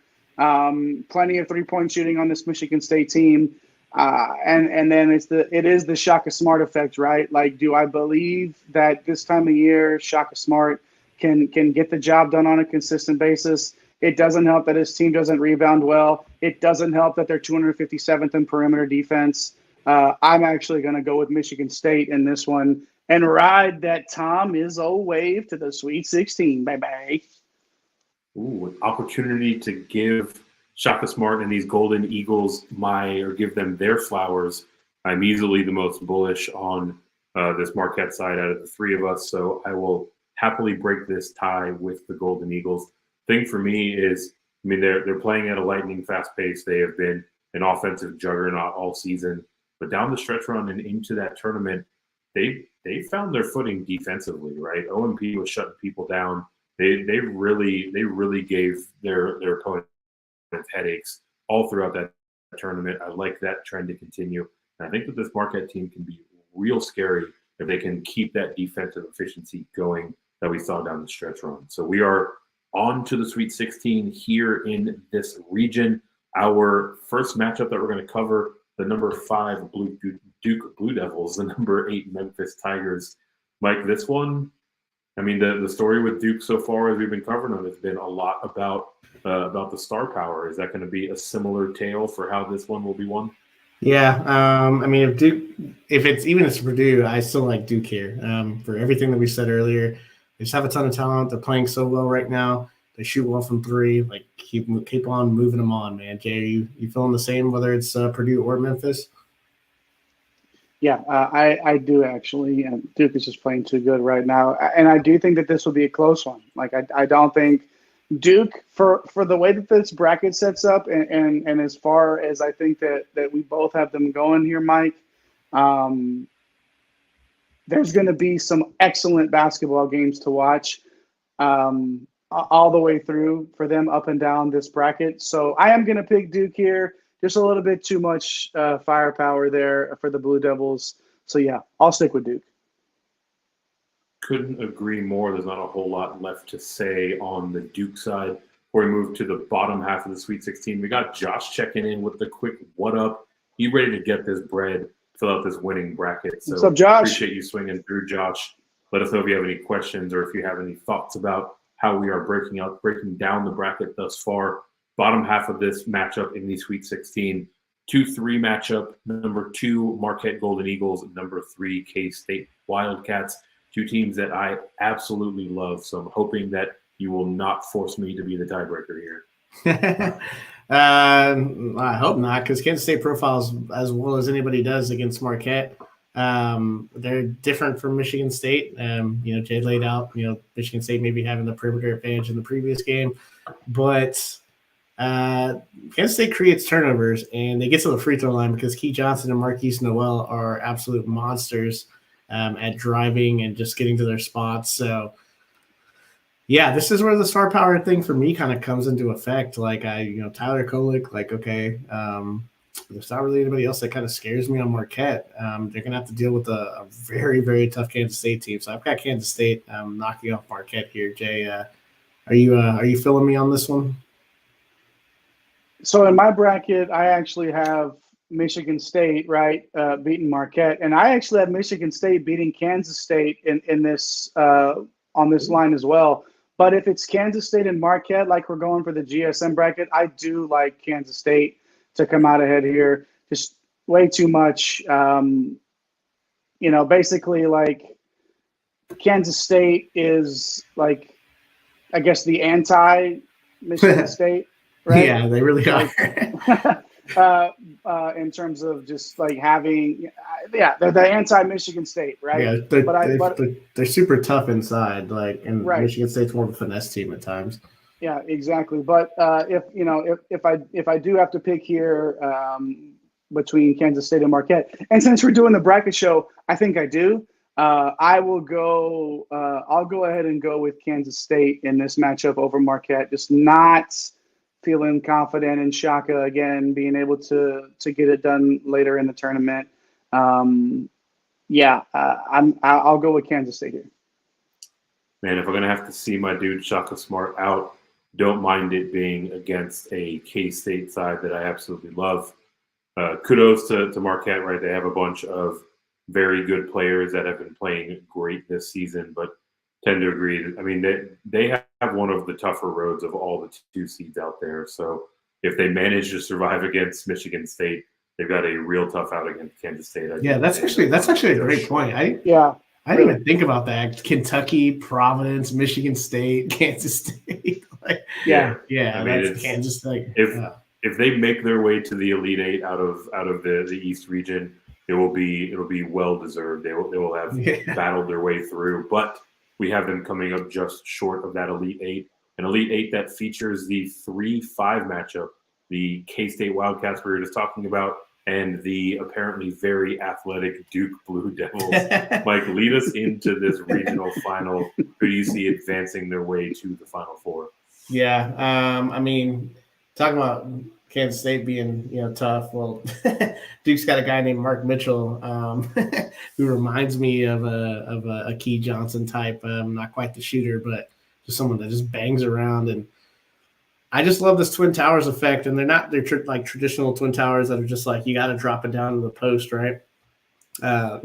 Lively with his athleticism on the lob and pick and roll lobs. It makes it easier for guards.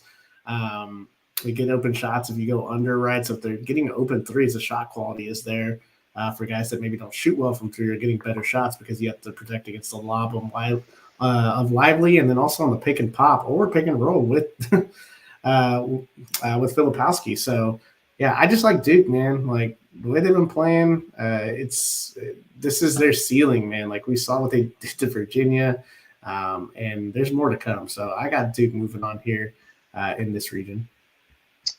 Duke is first in the country in average height.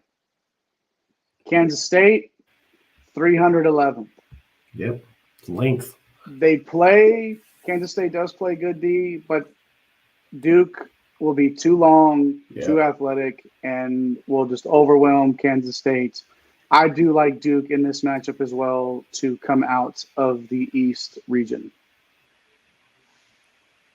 So with that, we have 2 of our Final Four teams placed, getting ready to actually match up themselves in Houston for that Final Four. Before we get into that matchup specifically, we have the entire right side of our bracket to break down. We will start with the Midwest region. Number 1, Houston Cougars. Their 16th seeded opponent is Northern Kentucky. Mike, anything of note with this matchup? Nope. Chalk it up for the one there. Let's Jay, you got a surprise or not? Say something good about the Norse. I will not. It was a good year. Will not. You refuse. I will not. This is a boat race. Sasser gets to rest a little bit. Houston wins handily. Yeah. I think that is the reasonable position. So we will move on to a matchup that I hope has a bit more intrigue. The 8th seeded Iowa Hawkeyes, the 9th seeded Auburn Tigers. Mike, are you looking at this one as being a fairly close matchup like we have seen with most of our 8-9 tilts, or you think we see one side win a little bit more comfortably?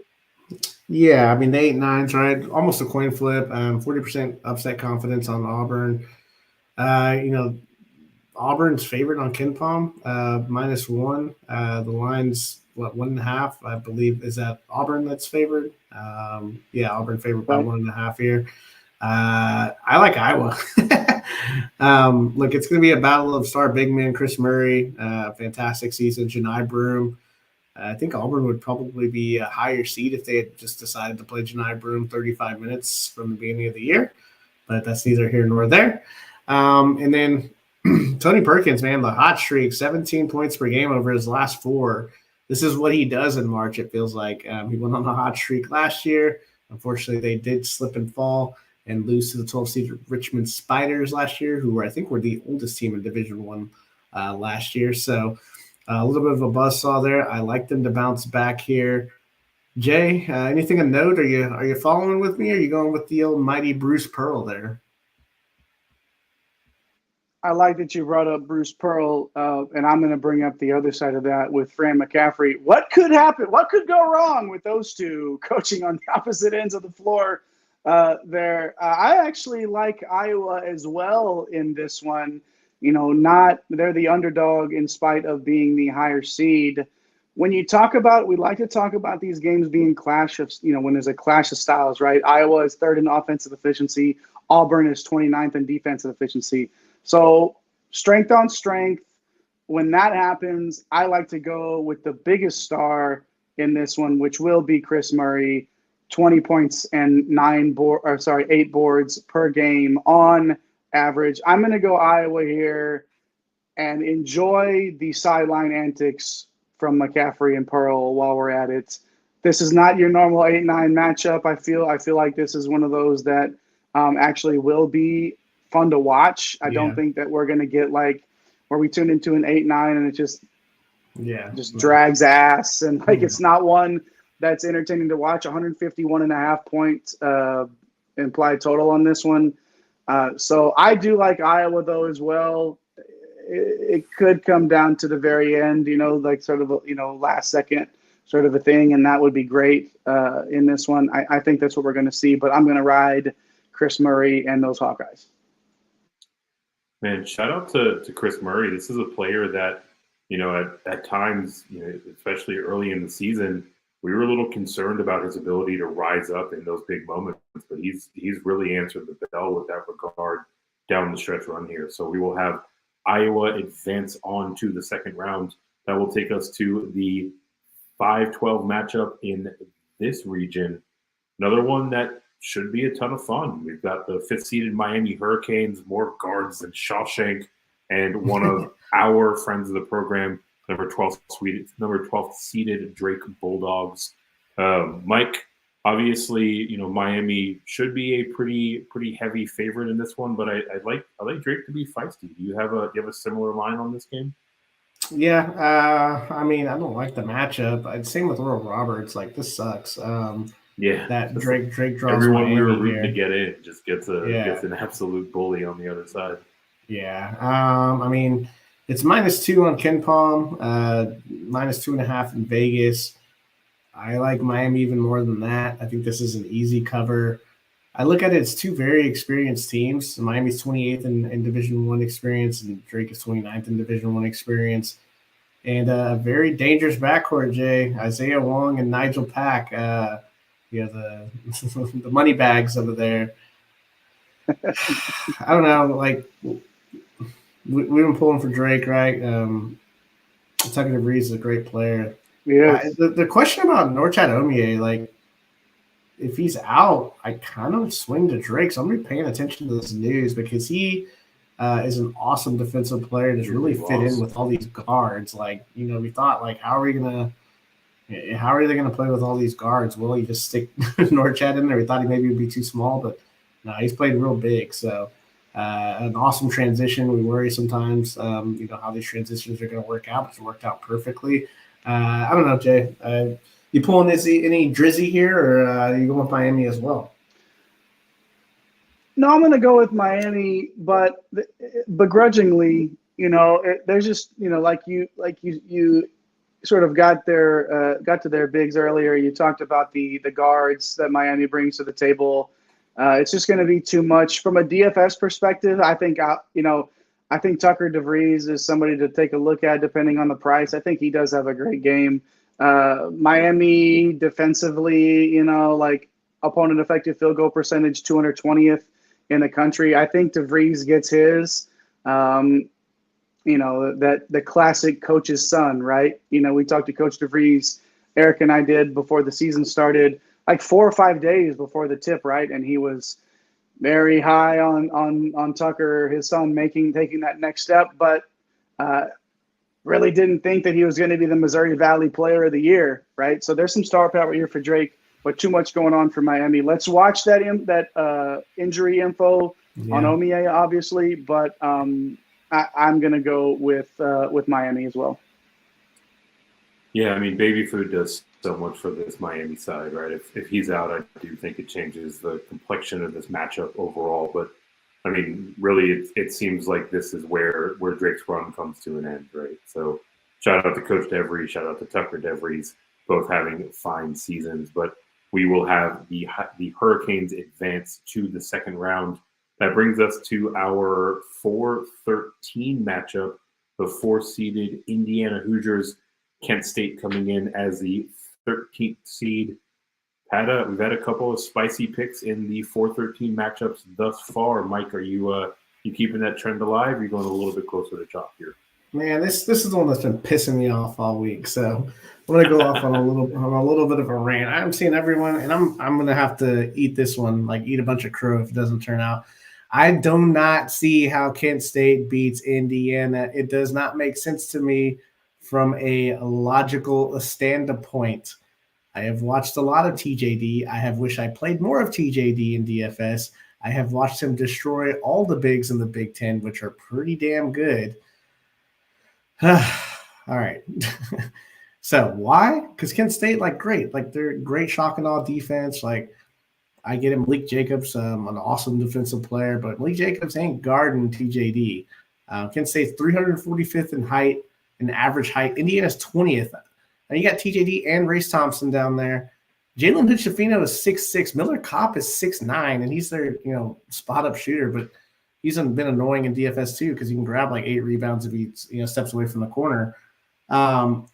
Indiana's the better outside shooting team. I get Sincere Carey is a great offensive player. Malik Jacobs is a great two-way player.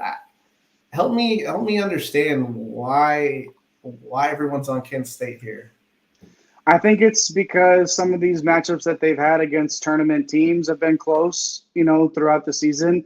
Lost to Houston by 5, lost to Gonzaga by 7, lost to Charleston by 2, and all of those games were on the road. So I think that that's a part of it. They've played some close matchups here, but despite Carey's offensive game, despite Jacobs' two-way play, there's just too much length, too much talent on this Indiana team. I like you brought up Hood-Schifino. When your primary ball handler is 6'6", and I don't know how Kent State's going to be able to match up with him at all. You talked a lot about TJD, and yeah, he's the guy. I like Hood-Schifino to actually be the star in this matchup against Kent State. And just take over, whether maybe it's not from a scoring perspective, but from a distribution perspective, being able to find people that he needs to find. And TJD he'll get his. I'm not too worried about that, but I don't get it, Mike. I'm with you. I don't really understand the hype train behind picking Kent State here because Indiana's just that damn good. Yeah, and also the thing is, I was watching the MAC championship, with Toledo. Ray J. Dennis kind of did whatever he wanted to do, right? So Malik Jacobs can only guard one person. TJD, if they're going to double team him, he over 4 assists a game for a big man. He is one of the best passers. So yeah, go ahead and try the double team. He's going to see over your double team. He's going to be able to see his other guys too because they're all tall as well. I don't know, man. Yeah, no, and like you said, you brought up Jacobs. He's a lot of steals, so maybe you might think the Hood-Schifino pick might be a little off there. I just think that because of the inside-out game that TJD is going to bring, we talked about that too. Indiana has so many different ways that they can win. Yeah, double team TJD, that's fine. He's going to find the open guy. Period. He's good. He's so good at that. And whether that's kicking out to Hood-Schifino and then a dribble drive and dish. Yeah. Again, the inside out game that Indiana brings is just so good. I just don't see Kent State sticking around in this one. And what was it, a 4.5 or 4.5 point line here? Yeah. I don't think it's that close. I don't either. But I don't get it, but I'm going to take Indiana here. Yeah, we've talked a lot about that nice passing touch that TJD has. So, that allows them to do a lot of things on the offensive side. Tend to agree it will be a flash in the pan for the Golden Flashes. Kent State will see their way out, and we will see our way onto the next matchup where we actually have a final score to announce. Number 6 seeded Iowa State, the Cyclones were awaiting the winner of the play-in game between the Pitt Panthers and Mississippi State. Pitt played their way to a 1-point victory. So we are now looking at a 6-11 matchup between Iowa State and a Pitt Panthers team that played their way out of an AAC regular season title. Mike, looking at this matchup, Anything in particular about the Pitt side now that we know that it's them that we should shine a light on, or are you looking more favorably towards the Cyclones? No, first of all, Mississippi State, what the hell are you doing? Like, you're the worst 3-point shooting team in the country, and you take 23 threes, game, right? 23 threes, 26%. What are we doing? Tolu Smith had 3 shots at halftime when he was like, all right, they deserve to lose that game. Shooting 23 threes is the worst 3-point shooting team in the country. Like, what the hell are we doing here? All right. Iowa State's gonna beat the crap out of Pittsburgh. Iowa State and TJ Otzelberger, he's not dumb, so he's going to play to his strengths. And Iowa State's just a tough, rugged team. We saw what they did last year. I just like Iowa State to move on here with Kalsher shooting. Tamian Lipsey, the freshman guard, is no longer playing like a freshman guard. He had like 6 or 7 steals in their last game. Like, he's a menace on both sides and creating a ton of shots and opportunities there. And then you have Osa Nusini, who's been playing well. So, Jay, you following a similar path, a Big 12 team here against the meddling ACC team that barely squeaked by a terrible game plan by Mississippi State. Yeah, too good on defense. Iowa State didn't exactly finish the regular season super hot, but have some really impressive victories along the way. Finished 9-9 in that tough Big 12, 8th nationally ranked in defensive efficiency, and they do force turnovers at the second highest rate in the country. They don't shoot free throws well, but I don't think that's going to be an issue against Pitt. I know our guy Fetty Fed didn't play in this one for Pittsburgh because he was a little bit banged up. Pittsburgh actually only played 7 players in this game. But silly. I just 23 threes, yeah, barely hung on there against a team that just absolutely, just for some reason, went against everything. They got them to where they got 42-25, but you shot 23. Why don't you dump it inside and get some easy ones? Oof. Yeah, I mean, and again, Pitt did shoot well from 3 tonight. 9 out of 19, and it's going to take at least that to be competitive against Iowa State. But, Pitt didn't turn the ball over a ton today either. They're going to have to get the most out of their possessions against the Cyclones, but I think that Iowa State will just force way more turnovers and wreak havoc on Pitt. So I'll go Iowa State here. Yeah, Pitt is a team that really kind of unraveled down the stretch run. I mean, Iowa State had its struggles as well, but like what Coach Otzelberger is doing there on the Iowa State side, getting a lot out of a fairly restricted roster, right? Not a whole lot of star power there. So, like them to continue that kind of grindhouse defensive style of game and to advance on to the next round. Our next first round matchup, we've got the 3-14 matchup. We've got Xavier sitting there on the 3 line. We've got the Kennesaw State Owls coming in as the 14 seed. Mike, I'll come to you first. Talked a lot about Kennesaw State as they were making their way through the conference tournament. Anything to like here in terms of their prospects in this first round matchup in the Big Dance? Yeah, I mean, at first I wanted to like Kennesaw State. I really did. And watching them play, knocking out Liberty, but started diving a little bit deeper, and there's a reason why Xavier's -12 here, like on KenPom, and a double-digit favorite. Xavier's really good offensively, right? 9th in offensive efficiency, 7th in assisted field goals made. Kennesaw State, when you look at the metric on KenPom for the luck meter, they were number 1 in terms of things going their way. So they need a lot of things to go right in this one, and I still have an upset confidence of 40% because if Lady Luck rears its head, right, it's got to be worth something to be the luckiest team all year. No Zach Freemantle for Xavier, but Jerome Hunter actually makes them a better defensive team and stronger on the glass. So I could maybe see taking, I think what Vegas Jay put 11.5. I could probably see taking the 11.5, but I think it's a comfortable win for Xavier. Any thoughts there, Jay?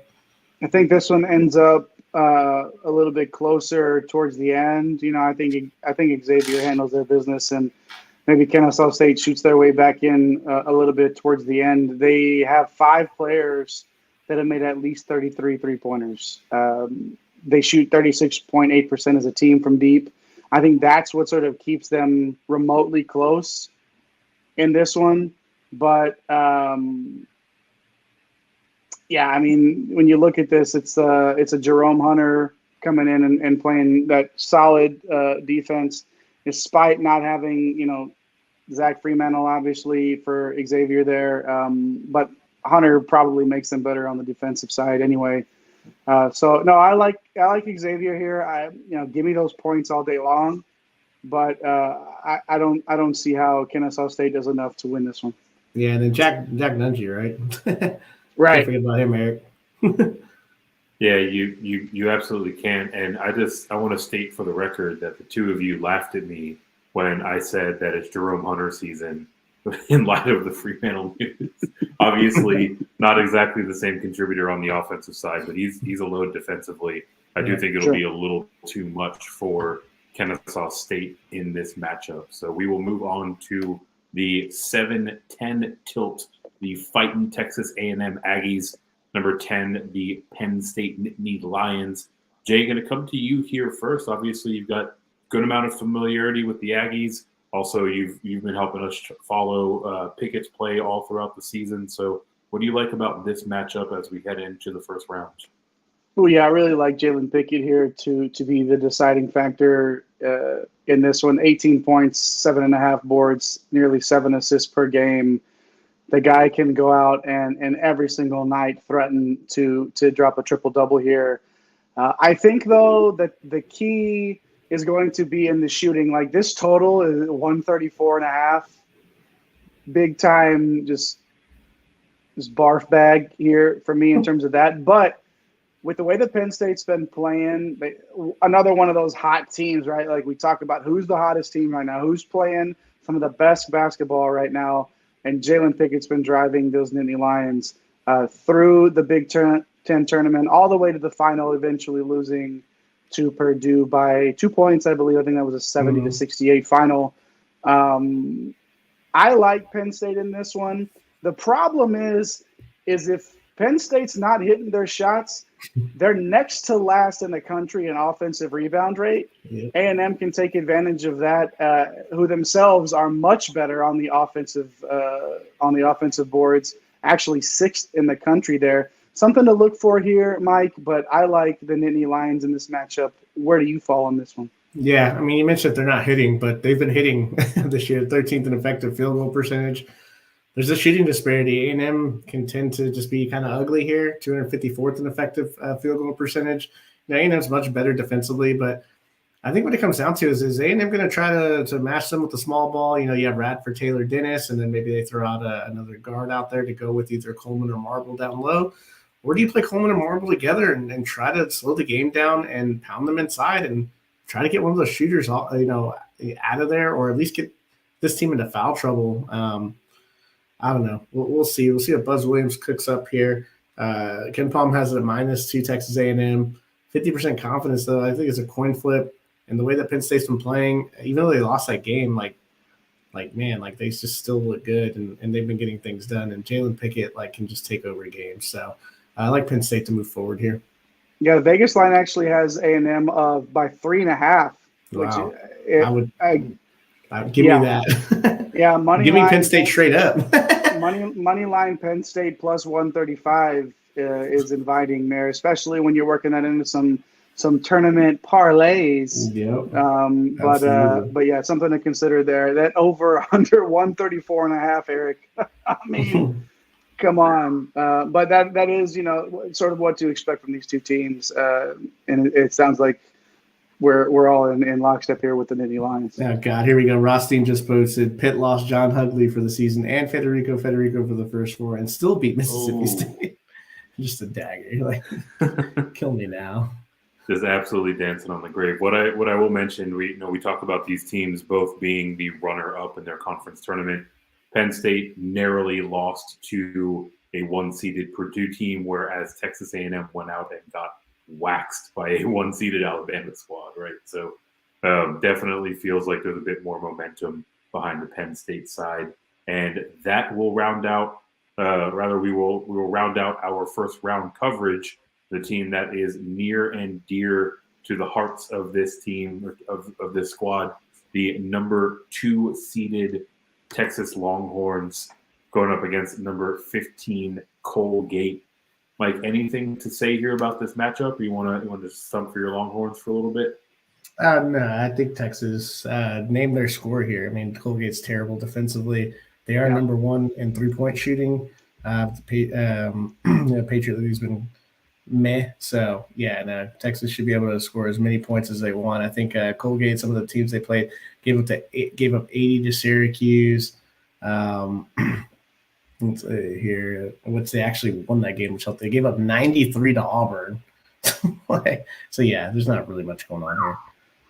147.5 over under here. This game could be easily 85 to 72 or something like that, where if Colgate's hitting their threes, I think Texas will just be too much though in the end. And I do want to mention the job that this coach has done here at Texas in a spot where what do you mean? You just got a new job. I'm trying to our guy Chris Beard did just already get a new job 4 months. I'm not going to do that on the bracket show. Rodney Terry has done such a tremendous job with this Texas team. They're playing excellent basketball right now. This will be an easy win for them. Again, like you said, Mike, pick a score. I'm going to go like 85. I feel like in this one for Texas, they'll beat Colgate handily. Yeah, you mentioned the shooting prowess from range for Colgate. It's not like Texas is a team that can't keep pace with that, right? So, even if Colgate is seeing them go through, I think Texas wins this one pretty comfortably. And that takes us to the second round here in the Midwest. Pretty chalky overall. We've got a 10 seed sneaking in, but apart from that, we're running 1 through 6 in the other matchups. That second round matchup, the Houston Cougars and the Iowa Hawkeyes, that is a 1-8 tilt. Mike, want to kick us off here with the things we need to know about this game? Yeah. Whereas Auburn has the defense to try to slow down Iowa, Houston has the offense and the defense to slow down and really push Iowa and drag the game down, which is not what Iowa wants to do. So, no, it's Houston for me. Jay, similar take, or what are your thoughts? Could this be a potential upset? No, I don't think so. Way too much firepower. If everybody's healthy for Houston coming into this game, I don't think it's particularly close. I'll go with the Cougars here. Let's sweep it and remember that this is a Houston team that last year was a favorite to make a deep run. They are healthier and deeper this year, so not a big surprise that we have Houston advancing and past the second round. Our second round matchup, 4-5 tilt the Indiana Hoosiers, the Miami Hurricanes. Jay, I'm going to come to you mainly because you talked about your hyphenated name paradigm last time that we were covering this team. Let's jump into this one. What do you like? Yeah, the old Trace Jackson Davis, Jalen Hood Schifino hyphenated love affair that I have. These are two great basketball players. Say again?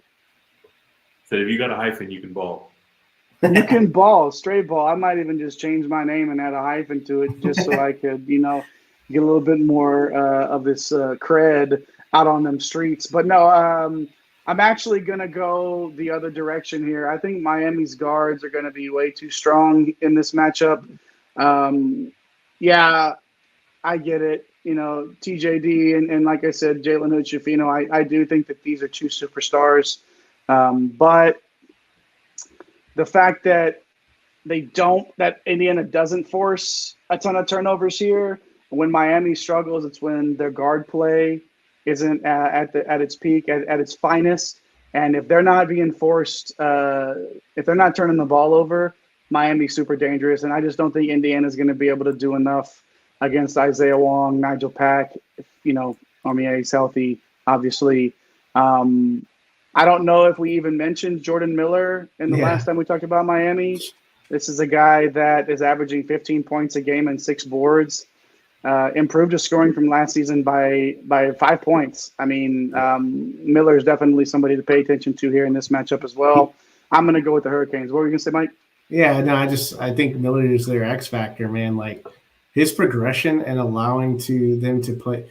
Like he is a 4-man, but he can do some guard-like things, and his size, right, helps them play the style that they want to play. But now with Norchad being in the middle, right, this all changes, right? Like Miami could lose to Drake if Norchad's not playing. He's just so good defensively and on the pick and rolls with Wong and with Pack and Muga Poplar, Harlan Beverly. Brush off however many guards you want to for this Miami team, but guard play, like you say, Jay, all the time, that's what wins in March. This is why they were so good last year.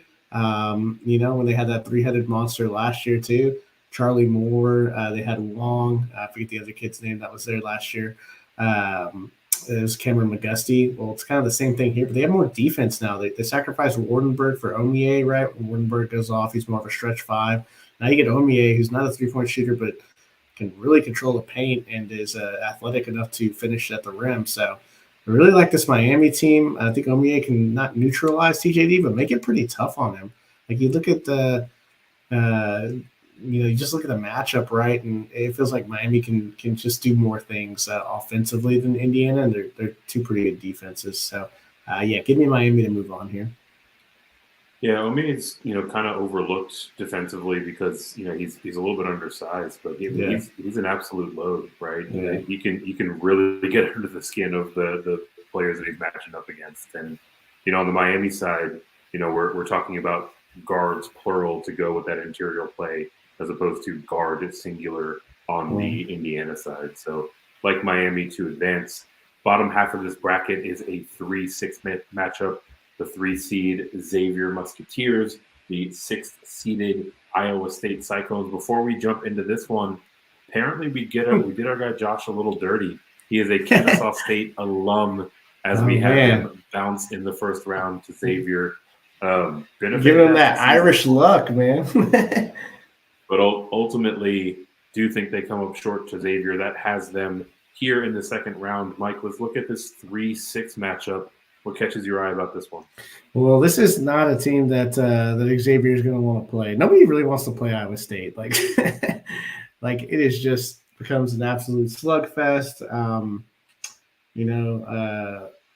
Osni matching up against Nunji, like that's a neutralizer right there. And then you look at Iowa State, like they're bigger, like their guards are big. Jaron Holmes coming over for St. Bonaventure has been awesome. He's going to probably match up with Colby Jones, who's can kind of do a lot of different things. They're pretty similar players, right? Jones is a little bit better shooter. But I just like Coach Otzelberger and what he can do, man. Like this is his time of the year to shine. When people start counting out Iowa State's typically when they start making noise. I just think Iowa State slows this game down, and they're one of my favorites to get to a Sweet 16 or maybe even further. Like the people are just overlooking them because there is no star power. Mm-hmm. They just play solid basketball, Jay. Like I don't know, are you with me, or do you feel like Xavier just has too much offensively?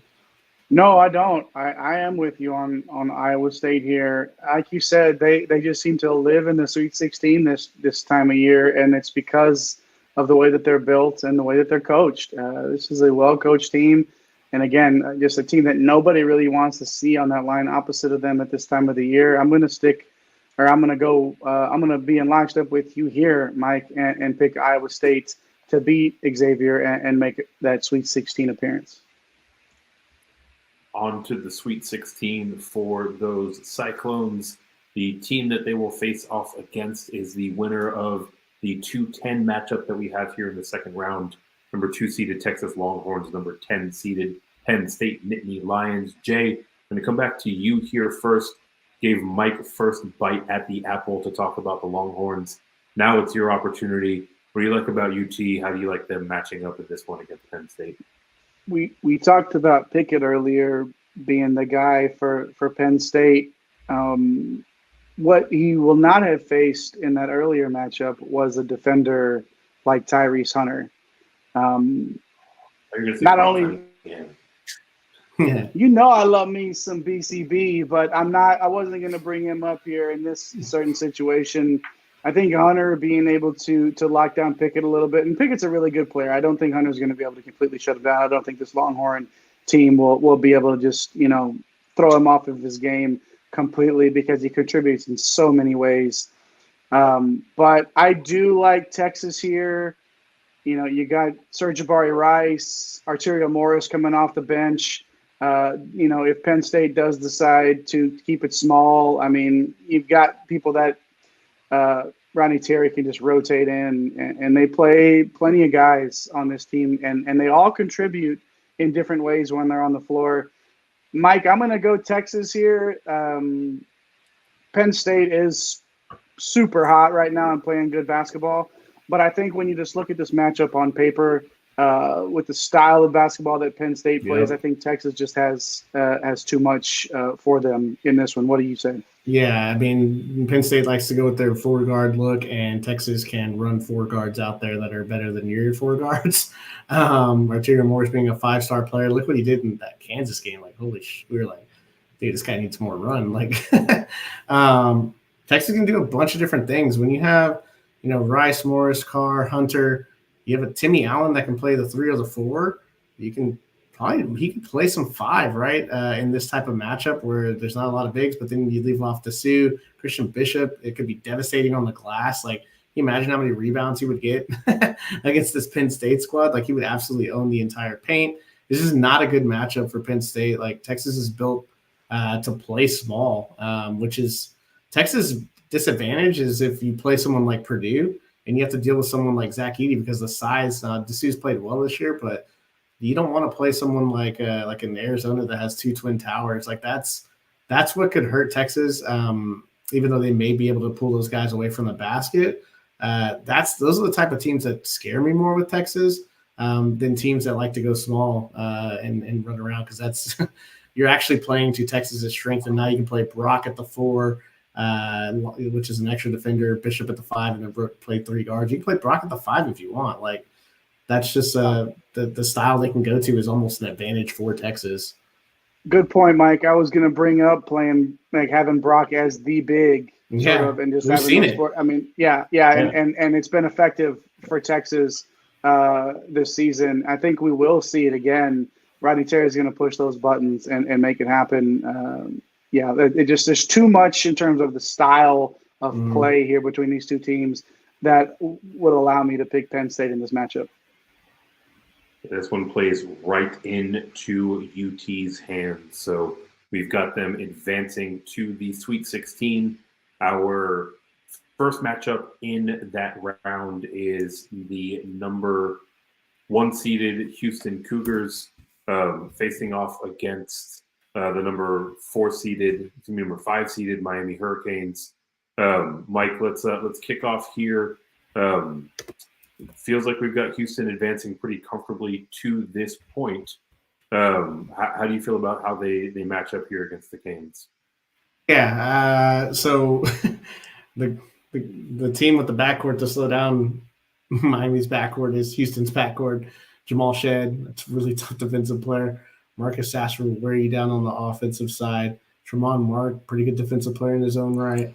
And then you have, Jarris Walker, who's like basically a baby Julius Randle. And, you have Juwan Roberts, who is a really good defensive player and really grown to match up with Omier, right? They kind of cancel each other out, it feels like. And it just feels like this could be an awesome, awesome game to watch. I think Miami's profiled to be one of the better matchups for Houston. But yeah, I just think it's just a little bit too much Sasser, and Shed can take one of those two guards out for Miami, whereas Miami kind of struggles to take away, the opponent's best guard here. Jay, you got a pretty This is similar one of read those. there. Yeah, I wanted, before the bracket was laid out in my head, I really wanted to pick Miami to make a really, really deep run in this tournament, and I can't going up against Houston, Mike. Like you said, it's just this is like the team. If you were going to draw up a team to be able to absolutely just bottle up what Miami does, it is Houston. Yep. And it's too much for me to I wanted to pick Miami here, and I almost did. I couldn't do it though. I think Houston is just too good, way too good here. I'll go Houston begrudgingly, but I think Houston just has way too much firepower, and the style. Like I said, again, it's similar to Texas and Penn State, where stylistically, in spite of the fact that Penn State's so hot right now, you run up against a team that is really built to clog it up. So I can't get away from the Cougars here. So I'll take Houston in that matchup. Yeah, Jay, I've got a real similar thought specifically about Miami, right? Like, this is a team that, all but 4 or 5 squads out there, Miami would be able to really have a favorable matchup. Fortunately for them, Houston is one of those 4 or 5 squads that's going to give them headaches. So have Houston, the 1 seed, advancing to the regional final, the Elite 8. Their opponent will be the winner of a Big 12 matchup, the number 2 seeded Texas Longhorns. Iowa State, the Cyclones, are the 6th seed that they are facing off against. Jay, obviously, you know and love this Big 12. What do you need to know about this matchup in particular? I was pretty excited to see this, the way that this drew up as we were filling out our brackets. This is definitely this is going to be a fight. I don't want to say it's going to be a rock fight, but this is going to be a fight, man. This is going to be throwing boulders at each other. Yeah, exactly. I mean, these two defenses, let's just call it a wash, okay? So then on the offensive side of the ball, especially from a backcourt perspective, you just look at Marcus Carr, 16 points, 4 assists a game. And if Marcus Carr is Marcus Carr in this tournament, the Marcus Carr that we saw at times easily be the best player on the floor no matter who Texas played, this is a extremely dangerous Longhorn team. I'm going to pick them to beat the Cyclones here. Mike, at this point of the tournament, with Texas, stylistically, again, I think that they can play so many different ways. Do you have them over Iowa State in this one, or is this one where just with how strong, Iowa State's depth bothers me, man. It's just I don't think they have enough horses to get it done against a team like Texas. Yeah, man, like you look at the 2 matchups this year.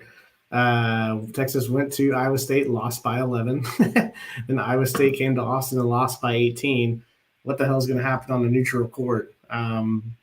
These 2 teams always seem to split during the regular season. And I think Texas just has too much offensively, especially Texas bench is where it comes down to, right? When you're running off, Serge Rice, you have Christian Bishop coming off the bench, and you have Brock Cunningham coming off the bench. Like, those 3 guys, I mean, we've seen it, right? Like, Creighton, that was their starting 5 2 years ago, was Christian Bishop, and when they were in the tournament and won a game in the tournament 2 years ago. So Bishop could start for half of the teams in the country, right? And you're bringing him off the bench. Obviously, Brock is one of the most annoying players if he's not on your team, so people hate him.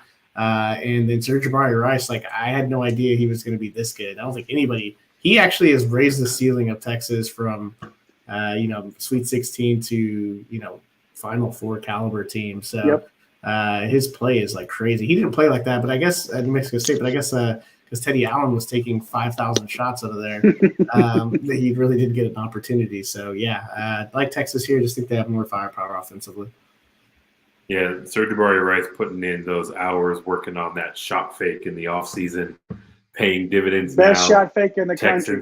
Best shot fake in the country. Easily. Texas is inside the top 50 in both offensive and defensive efficiency. That is the type of profile of a Final Four caliber team, as you put it, Mike. So we'll have Texas advancing our regional final, another 1-2 matchup, the Houston Cougars, the Texas Longhorns. Mike, going to go right back to you here. You've certainly seemed the most bullish on Houston thus far, but obviously there's a lot of things to like about the Longhorns. How does this one shake out?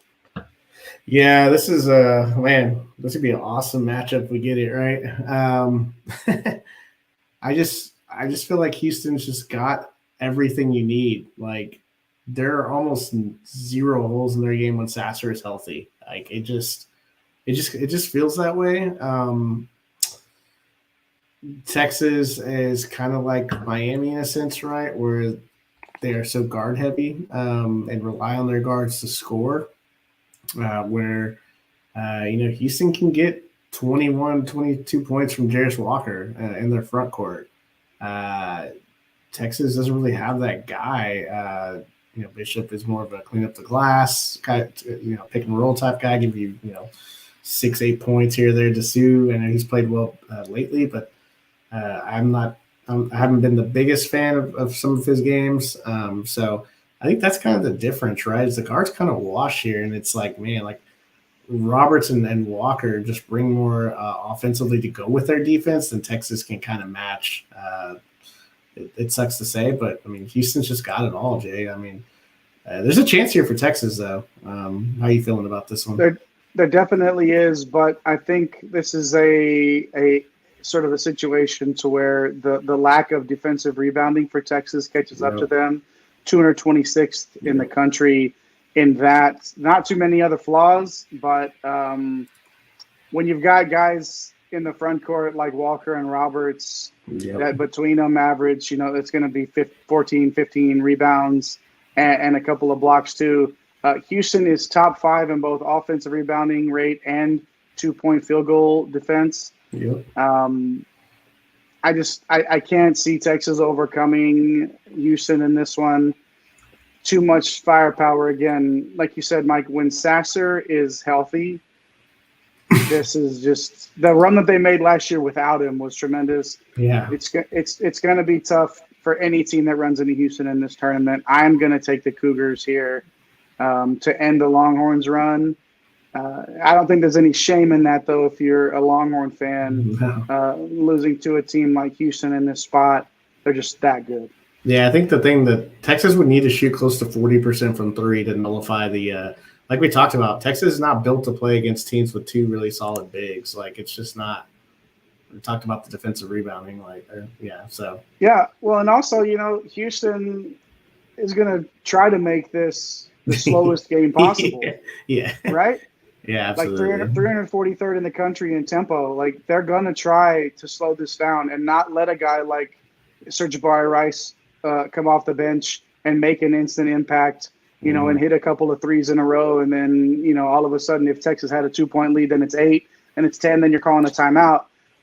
Houston is going to try to keep this one in the mud, and I think they'll be successful with it and overcome Texas's best effort. Mentioned some of those macro stats for Texas inside the top 50 in both offensive efficiency and defensive efficiency. Even more favorable picture for Houston. Top 5 on the offensive side, number 1 in defensive efficiency in the country. That is a very tough out for any team, including a very talented Texas team. So Houston will advance out of the Midwest region. They will head to the Final Four for some home cooking at NRG Stadium. And we will head out west for our last region. Before we do, if you're still with us on YouTube, hit those like and subscribe buttons and get back into those comments. Let us know who you like to come out of the Midwest, if you agree that it is the chalk pick, Houston Cougars making their way out. And also fill us in with your thoughts on the West region as we break it out. Who do you like in the first round? Any Cinderellas there to make a run in your eyes? Fellas, this West region, the region of death. This thing is absolutely nasty. Kansas got a couple of grievances to file, to put it like that. We will start off with those Kansas Jayhawks, the number 1 overall seed. ease their way in. The number 16 seed from Howard is who they are facing. Jay, anything of note on the Howard side, or is this one pretty clearly going the way of Kansas? I don't really see there being any way that Howard hangs in here, unless Elijah Hawkins scores like 40, and hits a bunch of threes. It's not going to happen. Kansas easily here, Mike. It's 21.5 point line. Yeah, it's take 21.5 all day. Yeah. Like, this is going to be a 40-point game. It's going to be an absolute boat race, right, Mike? I mean, I'm sorry. Don't take the 21.5. No, give me the Texas. Kansas can win this game by 40. Like, it's going to be disgusting. Like, you can have the points all you want. Yeah, this is going to be ugly. I would take this game at -28, honestly. There's no reason to talk about this game. But you talked about this being the region of death. There's one thing to point out, though, is that actually is terrible for the the lower seeded teams. So because it's going to be chalk throughout most of this thing here. It is, including the first game that we talked about. We have Kansas advancing by upwards of 40, at least 28, according to Mike. On to a game that have a bit more intrigue. The number 8 seed Arkansas Razorbacks. Number 9 is Illinois, the Fighting Illini. So with that, should be a little bit more to discuss here. Arkansas was obviously a team that was ranked fairly high to start the season. Mike, why don't you jump right back in here with this 8-9 matchup? Yeah, I mean, these are two teams that can't shoot, but it's still going to be a good game.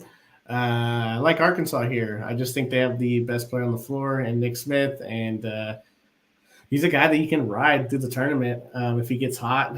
They also have other dangerous guys in the backcourt. Devo Davis, he's part of that run they had last year. Anthony Black is a 6'7" point guard that can do a bunch of different things. Ricky Council is an athletic freak who's a kind of star for them early in the year. And then there's Musselman, right? Like, this is one shining moment, Musselman. So, I like Arkansas here. I haven't been a fan of Illinois for most of the second half of the year. I thought after they beat Texas that this could be a team that could really make some things happen. Give me Arkansas here, Jay. What are your thoughts on this one? Yeah, I do like the Musselman comment. I like the Nick Smith, the star power there that he brings for Arkansas. I'm actually going to go with the Illini here. No Kofi Cockburn, right? Like, went to the pro ranks last year, but that defense down low did not miss a beat. 7th in the nation in block rate, 16th in 2-point field goal defense, 32 in defensive efficiency, according to Ken Pom. I think they're going to clog it up a little bit. I think they're going to make it hard on these guards for Arkansas and even the bigs. You've got the Mitchell brothers on that side that contribute a little bit. Mm-hmm. Illinois had their own transfer, Terrence Shannon coming in. Now he averages 17 points a game for them. The Baylor transfer, Matthew Mayer, has come in and has done almost 13 points a game, 5.5 boards, and a little over a block per game. Illinois doesn't shoot the ball well from deep, but I guess I could see, maybe worrying a little bit about that Illinois backcourt outside of Terrence Shannon. But I just think that, again, when you have two teams like this that just shoot so poorly, really you could flip a coin. And I know our ups and confidence is 50% here. It really is. It truly is a coin flip. Vegas has this one 1.5 points. Arkansas is favored. But I'm actually going to go on the opposite side of that and take the Illini in this matchup. Leaves me breaking the tie. Jay, the most salient point that I think you made there was the one towards the end about the Illini backcourt behind Terrence Shannon. Leaves a little bit to be desired. I also look at this Arkansas side. Nick Smith has been absolutely heating up for them and coming on. I feel like if he was there and playing at the level that he has been down the stretch run, they're probably coming in as higher than an 8 seed. So I'll use that as my tiebreaker. We will have the Razorbacks advance, and we will advance on to the 5-12 matchup in this region. That is featuring the fifth seed St. Mary's heading off, or rather facing off against VCU, the 12 seed. Mike, let's go back to you here to start. Any intrigue in this 5-12 matchup? Do you see this one going pretty favorably one way or the other, or do you think that it's going to be a pretty tight one? No, I love this for VCU. Not a good matchup for St. Mary's.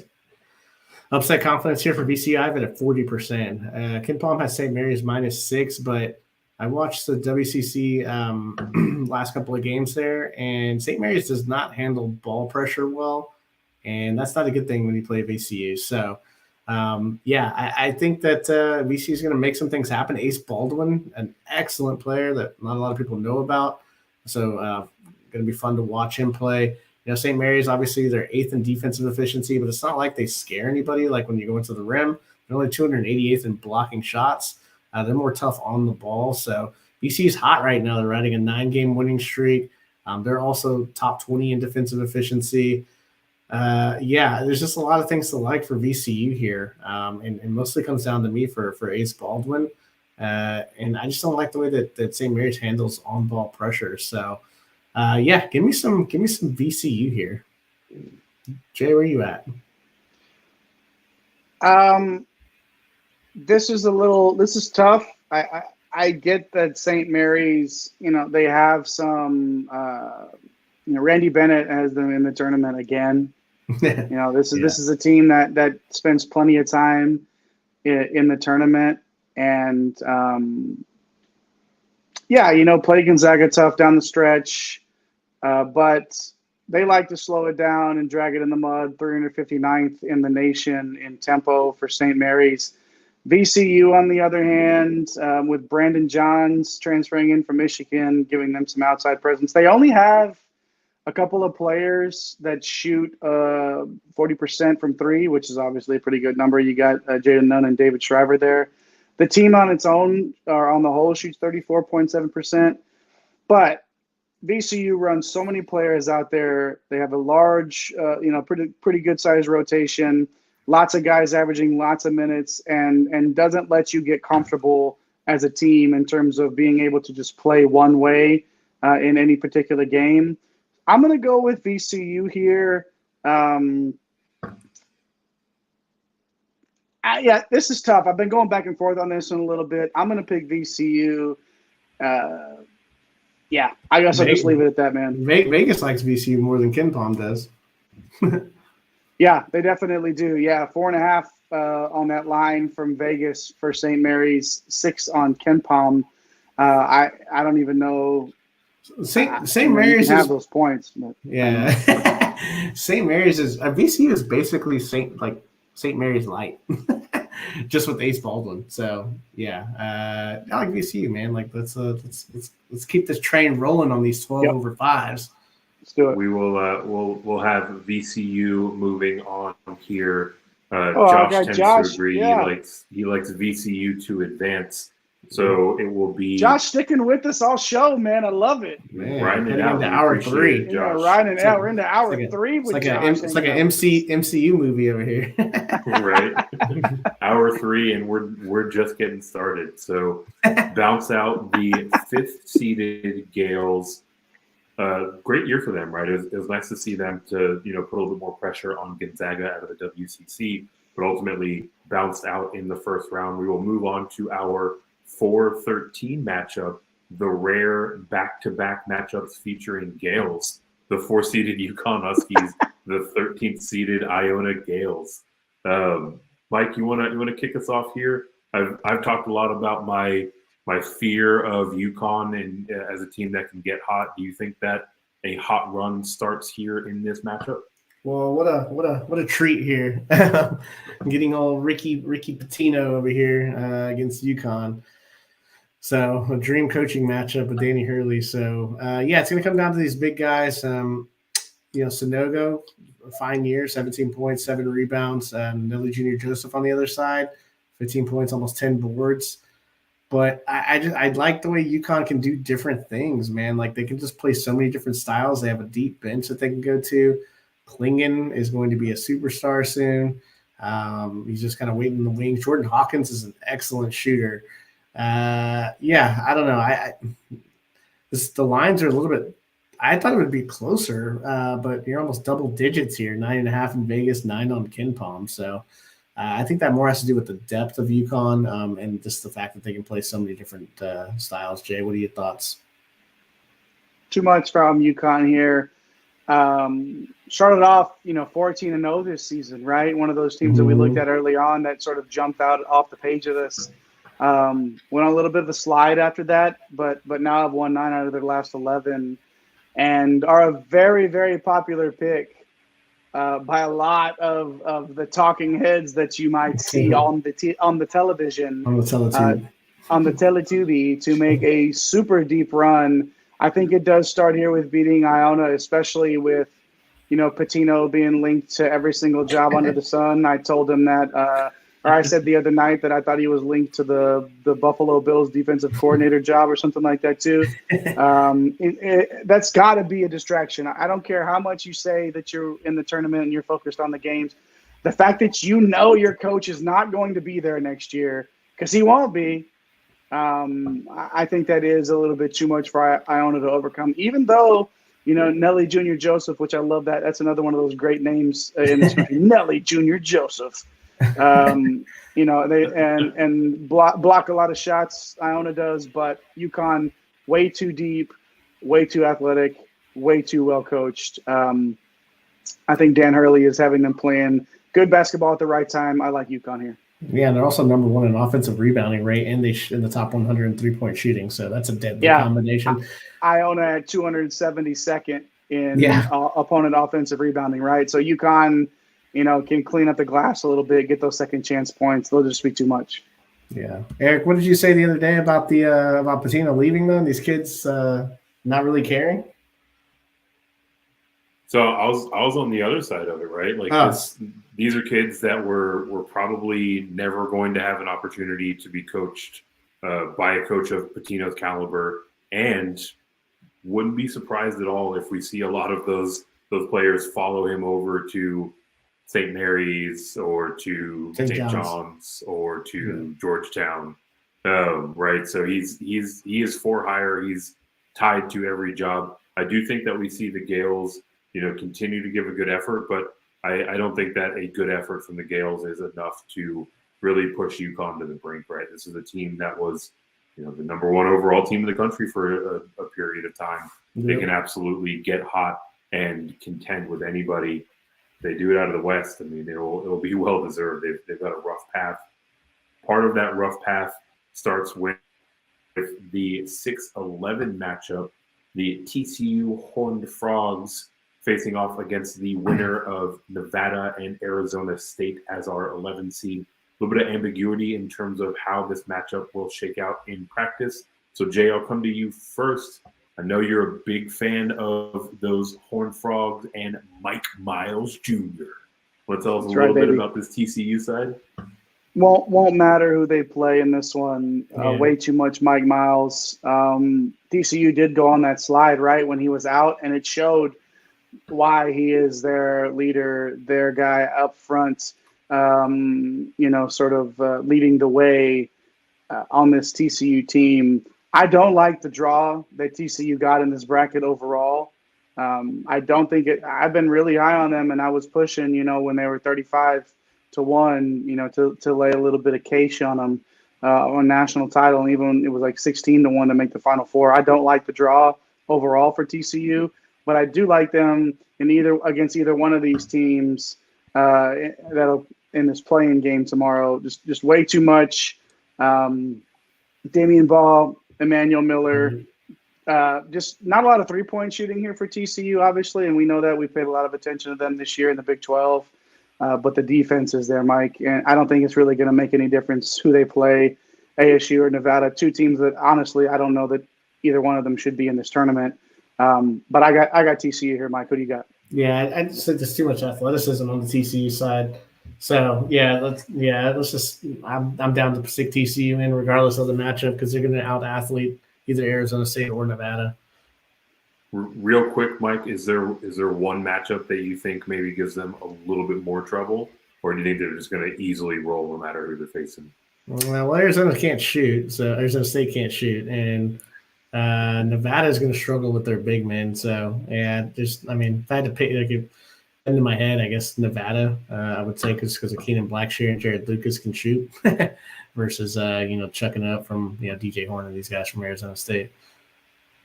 Yeah, Arizona State had a wobbly case to make their way in, but either way, we like TCU to advance, regardless of who they're facing. TCU in the second round will face the winner of the 3-seeded Gonzaga Bulldogs and the 14-seeded Grand Canyon University Antelopes. Mike, kick us off here. Mentioned Gonzaga had St. Mary's to push them a little bit more this year in the WCC. How do you think that they carry some of that momentum here into the big dance? Yeah, I'm surprised Grand Canyon got there. They lost their top player to begin the year. So this is just too much Gonzaga. Timmy and Strawberry, it's just too much. So I don't think this is going to be a close game at all. So I got Gonzaga. Jay, you feeling the same way? Yeah, I don't think there's really a need to spend too much time on this one. I think Gonzaga way too good, way too athletic, just way too good at basketball to lose to Grand Canyon. So let's put the Zags, let's click those Zags and move on. Man, I'm bullish on these Zags, right? I like that they had a little bit more competition in the WCC. I like that they're a little bit under the radar as a 3 seed, if that is such a thing. So definitely hope to be talking about these Zags more. Next game that we're going to talk about, heading to a 7-10 matchup. We've got Northwestern on the 7 line, team that was running roughshod over the Big Ten for a stretch of time. We've got Boise State, the Broncos, the pride of the Mountain West. Jay, let's jump back to you here. Looking at this 7-10 matchup, should be a fun one if nothing else. How do you like this one to shake out? Boise State favored by a point here by KenPom. Northwestern is actually favored by 1.5 in Vegas. So this is one of those things where, yeah, exactly about this matchup here. Mountain West. I don't think – I know we've talked a lot about the Mountain West. I don't know that across the country the Mountain West has gotten enough love with just the quality of basketball, especially at the top of this conference that we saw all season long. Boise State, 27th in net rankings, 31st in KenPom, 9 quad 2 wins, 3 quad 1. This is an experienced team, 4 upperclassmen starting, best player – being Degenhart, obviously, who increased his scoring by over 4 points a year here. But, again, this is going to be a defensive slugfest. The total on this one is 128.5. So, if you're looking for a game in the 80s, this ain't it. But I actually like Boise State in this matchup, despite going up against all-world, all-universe name Boo Buie. I actually like Boise State to come out of this. Battle-tested out of that Mountain West. Max Rice, Marcus Shaver, give me those Broncos. Mike, what say you? Defensive slugfest, man. First to touch 55 in this one. It's going to be ugly. I'm probably just going to follow this one on the StatCast. I don't think I'm going to turn this one on. I will challenge you that Marcus Shaver is better than Degenhart as the face of Boise State, but neither here nor there, right? Him, Max Rice, and Degenhart are going to be the key cogs for them to make any type of noise here. Kind of like Boise State, but Northwestern, man, they've obviously shown big-time potential this year. What a great job by Chris Collins. So I got Northwestern here. Yeah, Mike, I'm right there with you, right? I mentioned it off the top. Northwestern got red hot down the stretch there, and we're just absolutely knocking doors down in the Big Ten. I like them to reach back and to channel some of that here in the first round of the Big Dance. Our last first-round matchup in the West, number 2 seeded UCLA Bruins, the number 15 seed UNC Asheville Bulldogs. Mike, let's go right back to you. We're talking about these Bruins all year. You think that they hold serve and advance pretty easily? Man, this sucks again. Like, this goes up there with Drake and Oral Roberts. Like, the matchup, it sucks. Like, why can't UNC Asheville be a 14? Like, and play somebody outside of UCLA. Like, this sucks. Like, Drew Pember, this is the one game we're gonna get him in. Like, no, not fun. UCLA by a mile here. It's a fun story. UNC Asheville actually second in luck metric as well. But yeah, UCLA too much here. Jay, similar line.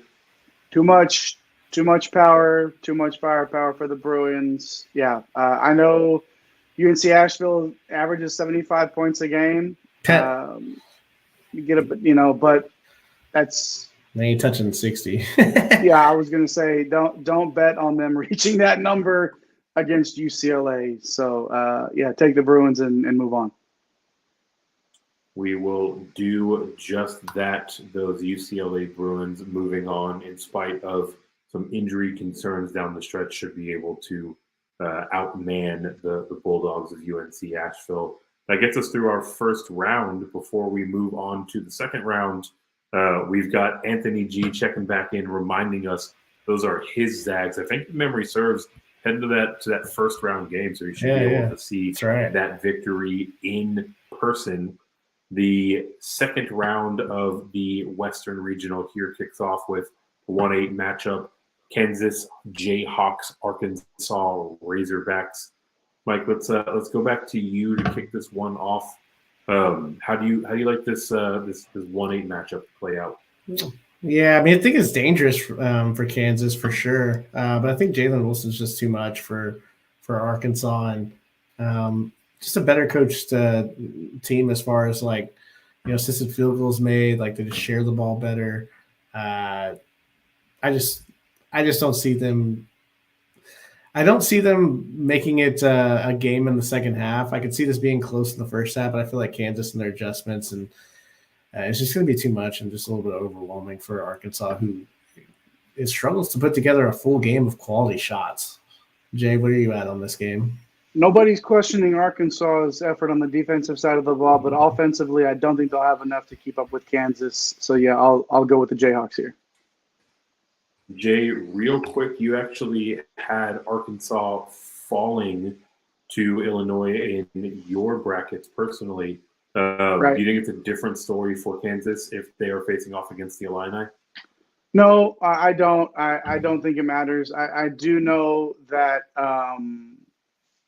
Illinois it would be definitely a different kind of matchup for Kansas, but I don't think it really matters. Kansas is just Kansas, in spite of being the seed of this high, that's another 17 quad one wins for Kansas. It's not even close to in terms of being the most in the country. They beat good teams on a regular basis. Illinois is a good team. Arkansas is a good team.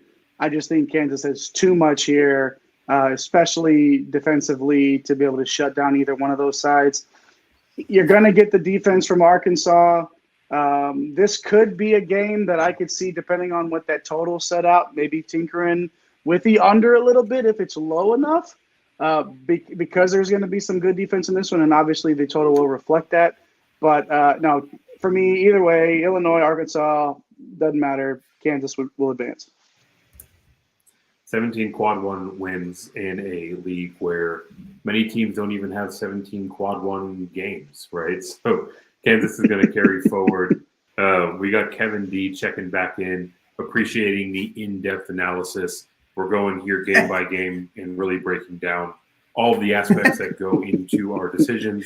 And Kevin is just firing off brackets left and right. So love that you're able to take this analysis and immediately put it into action. Josh is on the other end of the spectrum, trying something new, and he's going one bullet. He's going. I'm with you, Josh. Single bullet. Oh, I'm with you, Josh. Man, I'm closer to Kevin's side of the argument. Right? Anytime I don't feel good about a matchup, or I don't feel good about clicking a button, I'm firing up a new bracket. Right? Every day. So we'll carry on the 4-12 matchup. UConn Huskies facing off against those 12-seeded VCU. Mike, let's head back here. You were pretty bullish on this VCU side, having them advance in that 5-12 matchup.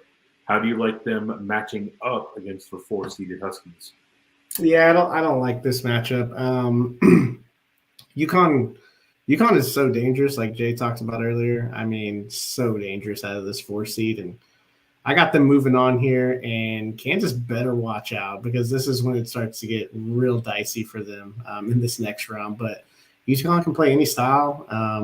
They have a ton of depth. Like, it's just going to overwhelm VCU. So I've got VCU. Jay, what are your thoughts? We got VCU. Which one are we on? We're on VCU and UConn here. Yep. That's right. You got VCU in this one? No. I got UConn. Just too much firepower. Yeah, I'm with you on that. Yeah, it definitely way too much going on there for Connecticut. Not a great matchup for VCU. Yeah. I'll go UConn here as well. Just too much. Our guy Adama Sanogo is gonna handle his business. Gonna go UConn here. We will sweep it with UConn advancing. That takes us to our 3-6 matchup. The Gonzaga Bulldogs, the TCU Horned Frogs. Jay, coming right back to you as our resident TCU expert. Obviously, you like them to make their way to the second round. How do you like their prospects here facing off against Gonzaga? Anthony G, you see what I'm doing right now? I'm covering my ears because that's what I need you to do. I got TCU. I got TCU beating the Zags here. Now I get it. Now listen. No way. No, hold on. I get it. The Zags are playing great basketball. Mike Miles Jr. Let's not underestimate the star power of Mike Miles Jr. I get it. Drew Timme. Yeah, he's great. 20 points, 7 boards. Yeah, Strother, 15 points a game. Shoot the lights out of the gym from long range. But I'm not making the case for the Zags here. I'm gonna go with those TCU Horned Frogs. 20th in perimeter defense. Yeah, it hurts me a little bit that Lampkin is out. Obviously there were some issues there and well-publicized sort of breakup from TCU. So I don't like that. I would have much rather TCU have Lampkin down low against these Zags. But I'm going to take the guard play for TCU, Mike Miles Jr., Damian Bowell, and I'm just going to go with TCU here and ride it out with my Horned Frogs because I do think they deserve to have a Sweet 16 berth with as well as they played all year long.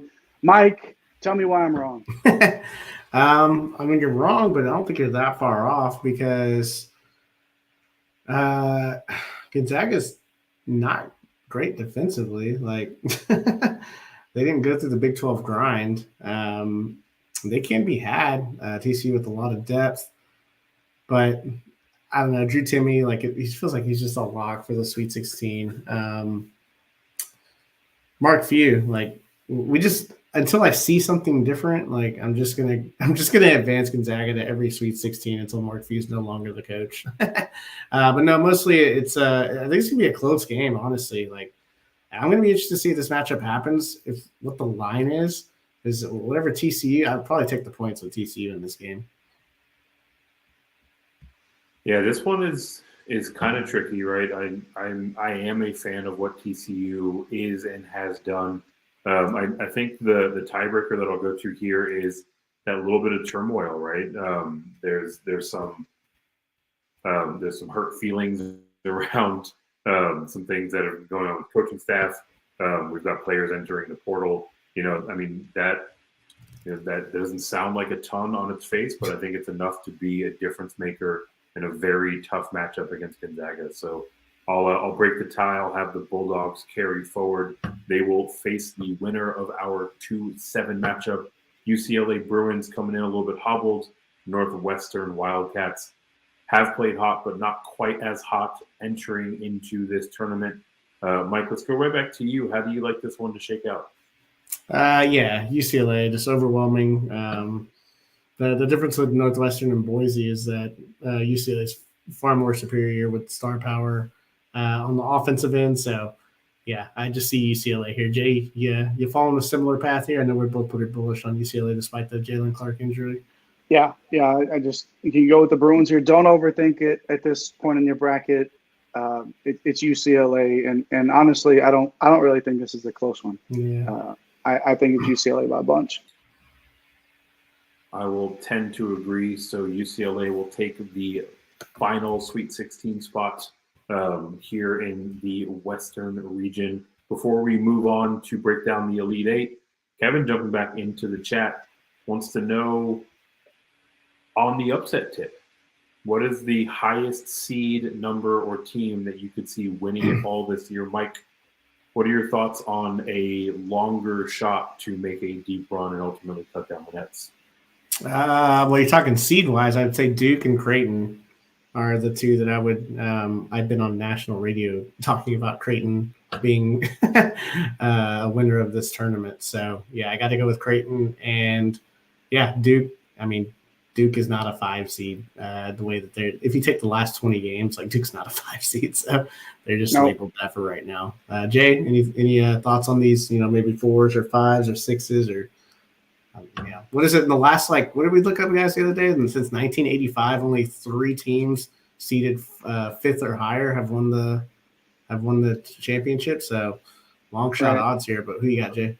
Yeah, I think we'd be foolish to not talk about TCU being able to make a run here. Like I said, the way that this bracket is set up for them, I do have them beating Gonzaga, and to give a little bit of a peek into our next round picks, I don't have them beating UCLA, but honestly, that TCU team is, even without Lampkin, is still a team that nobody wanted to see on that line across from them. And if TCU is playing the biggest and best brand of TCU basketball that they played throughout the season, don't sleep on the Horned Frogs surprising a lot of people in the Western region and making a deep run in this thing. But I like Mike's pick of Duke a little bit more as a 5 seed. And Creighton again as that 6, that is just, even though, I didn't have Creighton even getting out of the first round, I totally understand that thought process, the star power that they have. I could understand that completely. So I guess I'll say, to be different from Mike, I'm going to stick with TCU in terms of being that seed that's, a little bit higher, that can make a run, just because I like the brand of basketball that they play so much. Well, you think about Rothstein. I mean, I think Rothstein had TCU in his top 12 to start the year, so it's not like, Creighton too. I think they were top 5. So it's not like it's the roster, right? It's just more of how the season's unfolded, and how maybe the fit for both of those teams might not be as good, even though TCU returned all 5 starters together, right? But there's some other pieces now. Shahada Wells, Jacoby Cole's now at the 5. Excuse me. So just a little bit of a different team there for TCU. Yeah, it's not the roster. I mean, it's the path, right? We talked a little bit about with Miami, another 5 seed that we like a lot to potentially make a very deep run. Certainly a contender, but they have to go through Houston. TCU is a member of the region of death, right? So sometimes it's about the cards that you're dealt. We'll switch from basketball advice to life advice. Our guy Josh checking in the chat. Find somebody who loves you as much as Jay loves TCU, right? Yes. You need that wind in your sail. Believe and believe, buddy. And Jay is going to believe his way to TCU making a deep run. If they are, it starts here in the Sweet 16 for the West region. The first game that we'll kick off with is the Kansas Jayhawks. UConn Huskies there as the 4 seed. Jay, let's go right back to you. 1-4 matchup here in the Sweet 16. Pretty chalky. How do you like this one to shake out? It's strength versus strength, right? Defense 7th in efficiency for Kansas via Ken Palm. Offensive efficiency for Connecticut is 7th. Defensive efficiency for Connecticut is 18th. So this is going to be a battle. This is one to pay attention to. This is appointment viewing. If we get Kansas and UConn at this point, sit down and enjoy some good basketball, coached by 2 really, really good coaches. I am going to pick UConn here. I think UConn, I am on that bandwagon. I am on the hype train. I do think that Connecticut gets one out over Kansas here. Just way too much from Sonogo. But even if it's somebody like Klingen, the 7'2" freshman average 7 and almost 6, trying to get in those second chance opportunities. Kansas is outside the top 170 in offensive and defensive rebounding rates. Yep. So this is an opportunity for Connecticut to get some second chances. And, Connecticut, maybe it's not Sonogo. Maybe it's Jordan Hawkins, who shoots so well from 3. So I'm going to go Connecticut here. Mike, it might not be a super popular pick, although, like I said earlier, there were a lot of those talking heads that we see on television that think UConn makes a deep run. I do like them to win this matchup against Kansas. Where do you fall in this one? Because, Kansas is just like – this is tough for Kansas. They're a really, really, really good team. It's in the bracket. It's UConn who matches up perfectly with Kansas because they can destroy the glass, and Kansas is trying to get away with all year playing KJ Adams at the 5, and he's not a 5-man like we saw what Trey Mitchell did last year to KJ and those guys. McCormick went out with foul trouble. KJ makes you way more athletic, but he's not a threat. He's not a he's not a 3-ball shooter. This sucks for Kansas, man. How do you win 17 quad 1 and win the Big 12, the strongest conference, and you get dunked on by UCLA, Gonzaga, UConn, TCU is your 6. No explanation. Northwestern, come on, man. What are we doing? So St. Mary's isn't bad either. What was the other day? The top 4 seeds in this bracket are in the top 8 of KenPom. Craziness, man. Absolute Murderers craziness. Row. Yeah, dude. So this is where it gets tough. Kansas literally has to go through UConn and then potentially the winner of UCLA Gonzaga.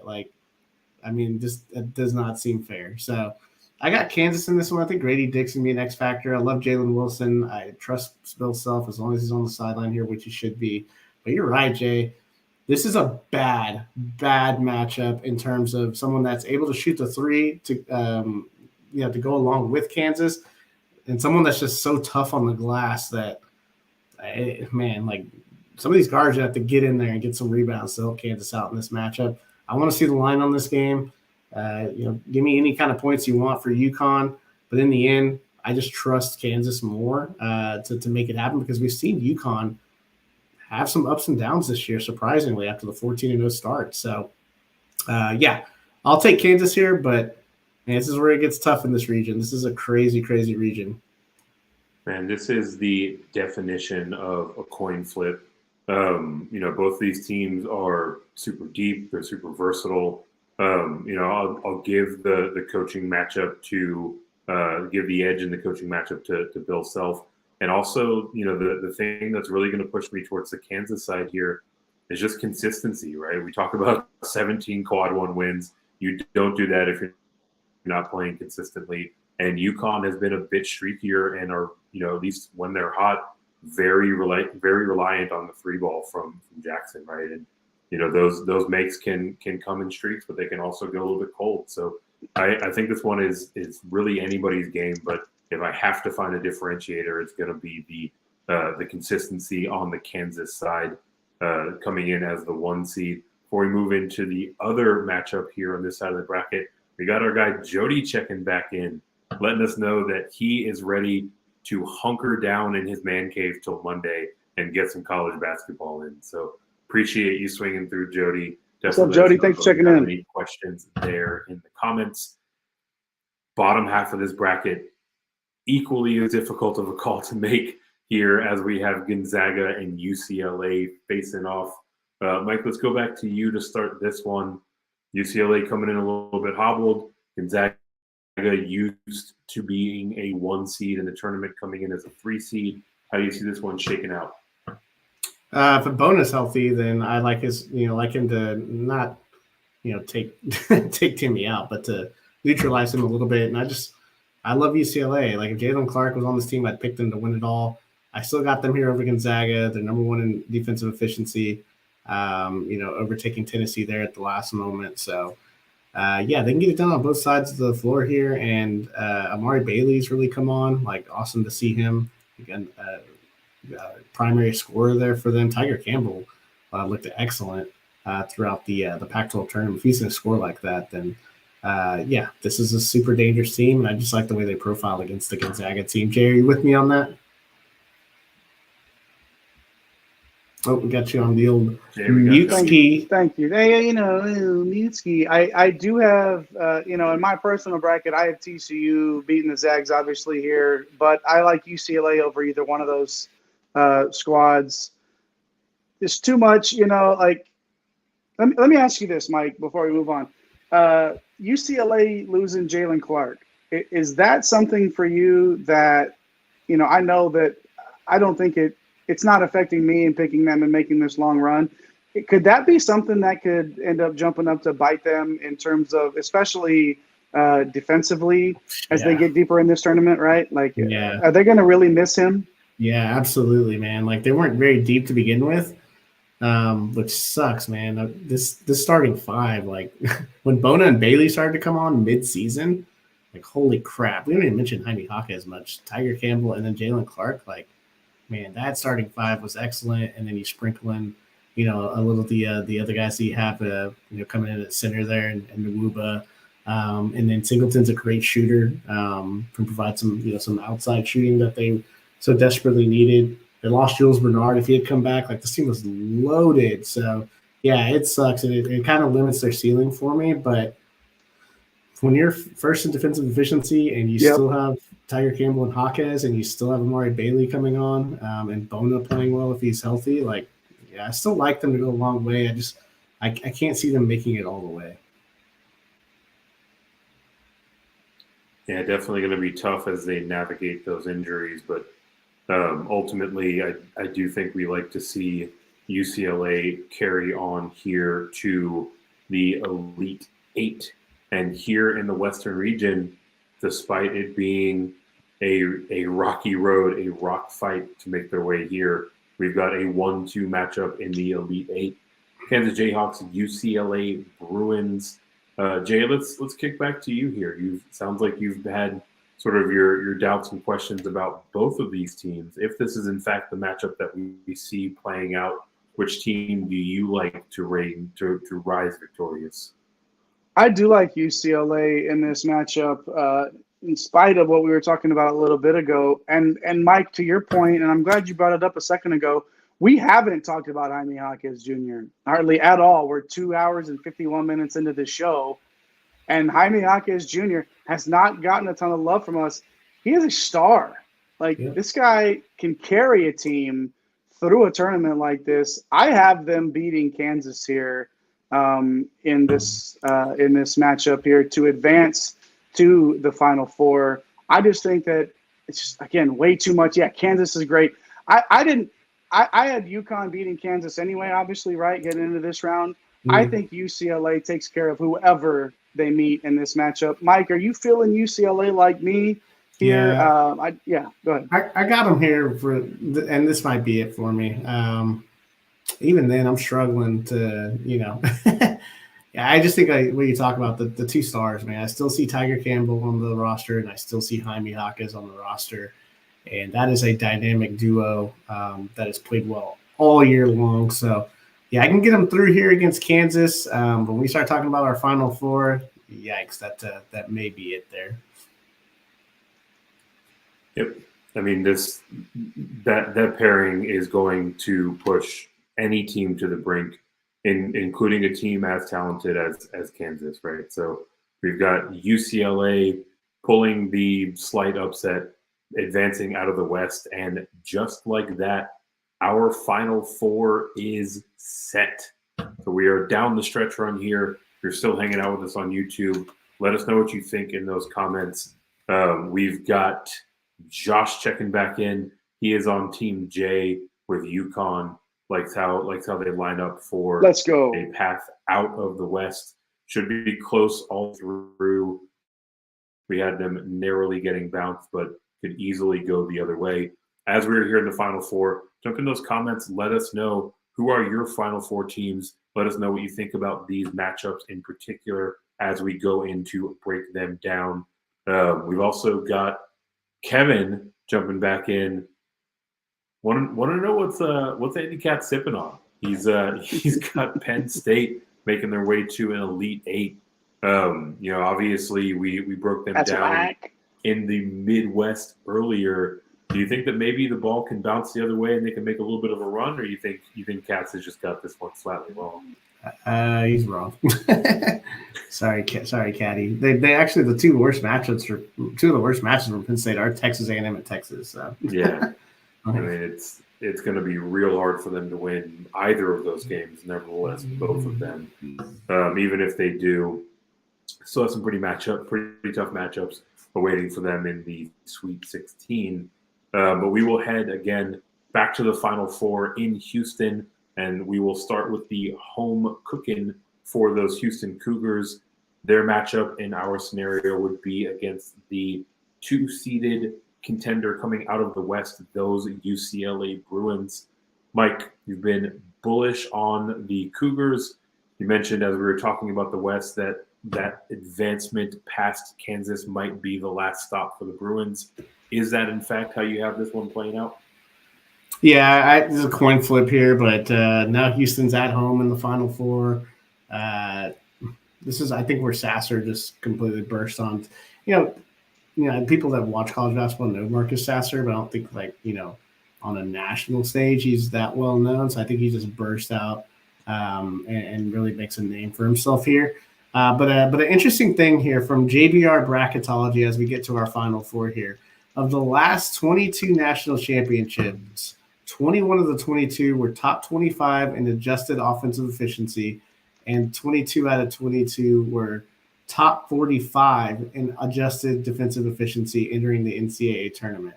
So who does that eliminate? It eliminates Kansas, Marquette, Gonzaga, Xavier, Kansas State, Tennessee, Virginia, Indiana, and all 4 number 5 seeds, which would include Duke. But we know Duke was not healthy for the full season, didn't have their complement of guys. So a little bit of an asterisk there for them. And you look at our Final Four, none of those teams really fit that category except for Duke, who I still feel like has an asterisk.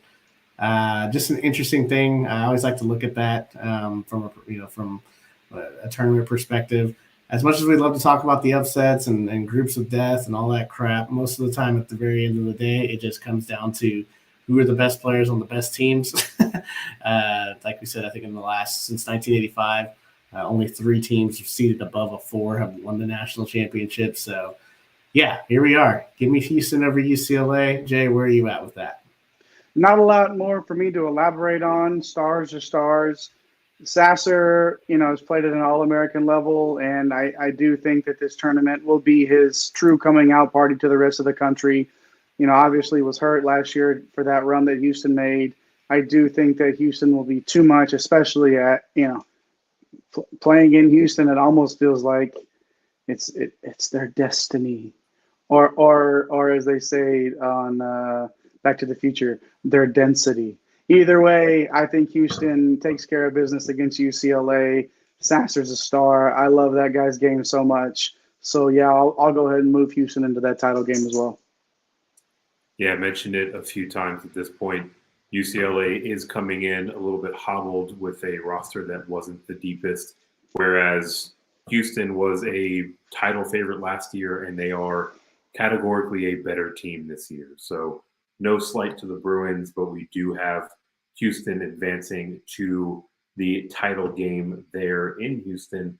Other side of this Final Four, another 1 seed, the Alabama Crimson Tide, and that 5 seed that Mike mentioned, the Duke Blue Devils. Jay, let's jump back to you here to start this one. Not all that often that we see a 5th seeded team make their way into the Final Four. How do you like this matchup to play out? So personally, I don't have Bama in this spot. I have Arizona. I don't think it matters who plays Duke here, though. I think Duke's run ends right here in the Final Four. I'll just talk about Quinterly real quick. Javon Quinterly, real fast in the backcourt there, making a difference for Bama. Somebody that I've enjoyed playing in DFS, plays quite a bit because of his affordability, but his all-around game and just basically like the way that Bama can match up with Duke here as well. In general, I just think that Bama will be too much for Duke. There's a reason that they're the number one overall seed. I get that. That would be too much for Duke. I think Duke's run will end here. So if I'm picking between Bama and Duke, I'm taking Bama. I obviously had Arizona in this spot, and I will pick Arizona. I would pick Arizona against Duke too. So my final looks like Arizona and Houston, but Bama and Houston, it just seems like I could definitely see that happening and get to that point with the 2-1 seeds there. Duke, I think they are the absolute hottest team in the country right now. Do you think that they can overcome an Alabama team with as much talent as they have and as well as they're playing as a team?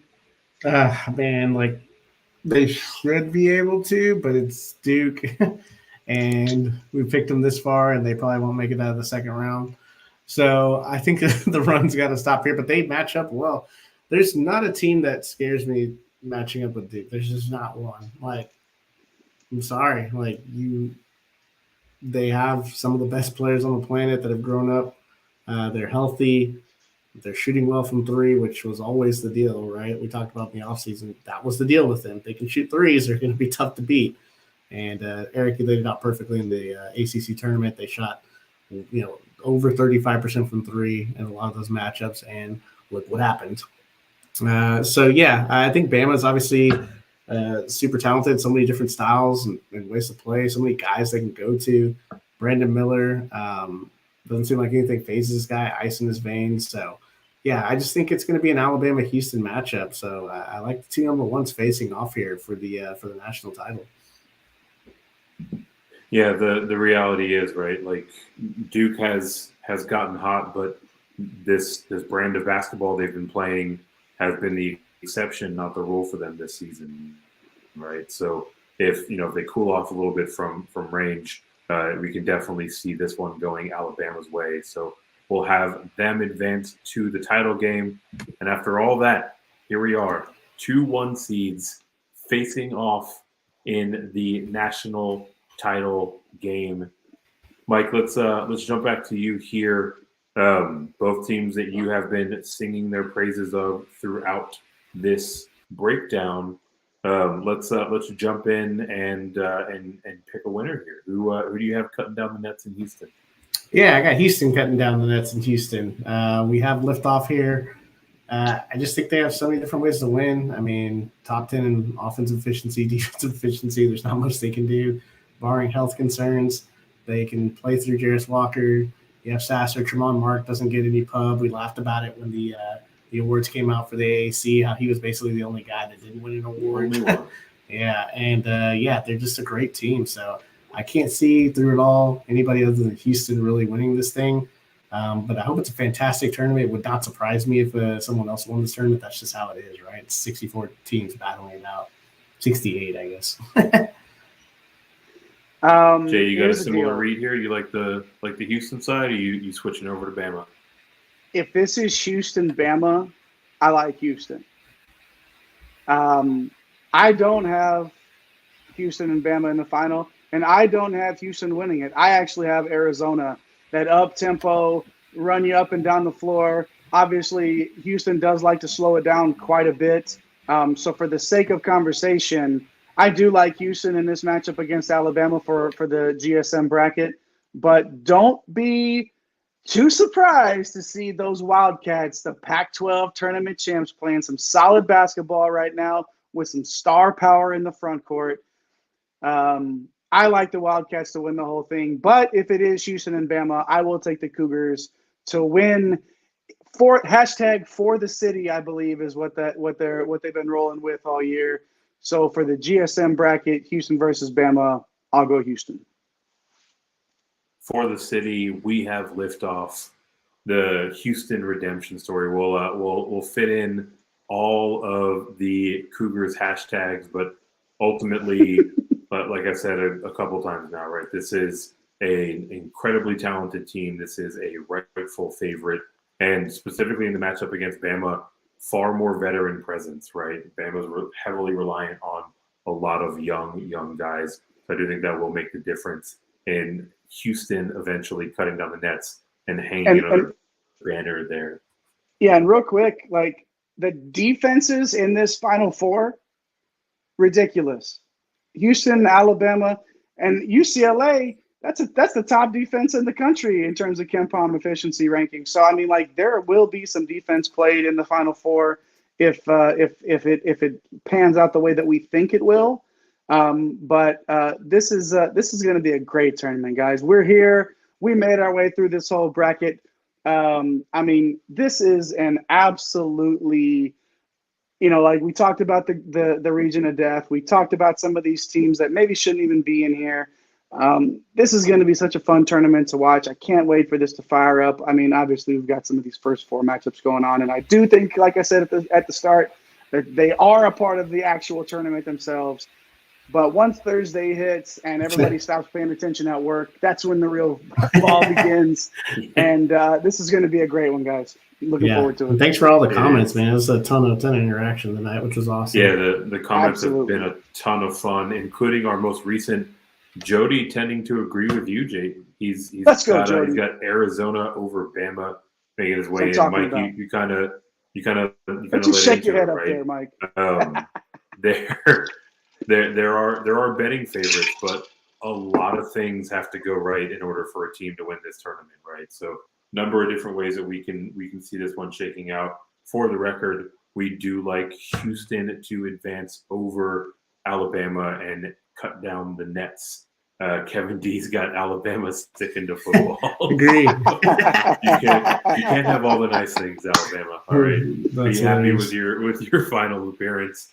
That will do it. That will end, I think, what is technically the longest live stream in Green Screens Media history. We did it! Game by game, all the way through the bracket. So, like Mike said, we appreciate everyone checking in with us, hitting all those buttons, keeping it interactive, and keep the conversation going in the comments. If you're watching this on replay, go ahead and drop those comments as well. Let us know who you like to advance. Let us know if you have any questions. We'll be monitoring on YouTube to get those answers for you.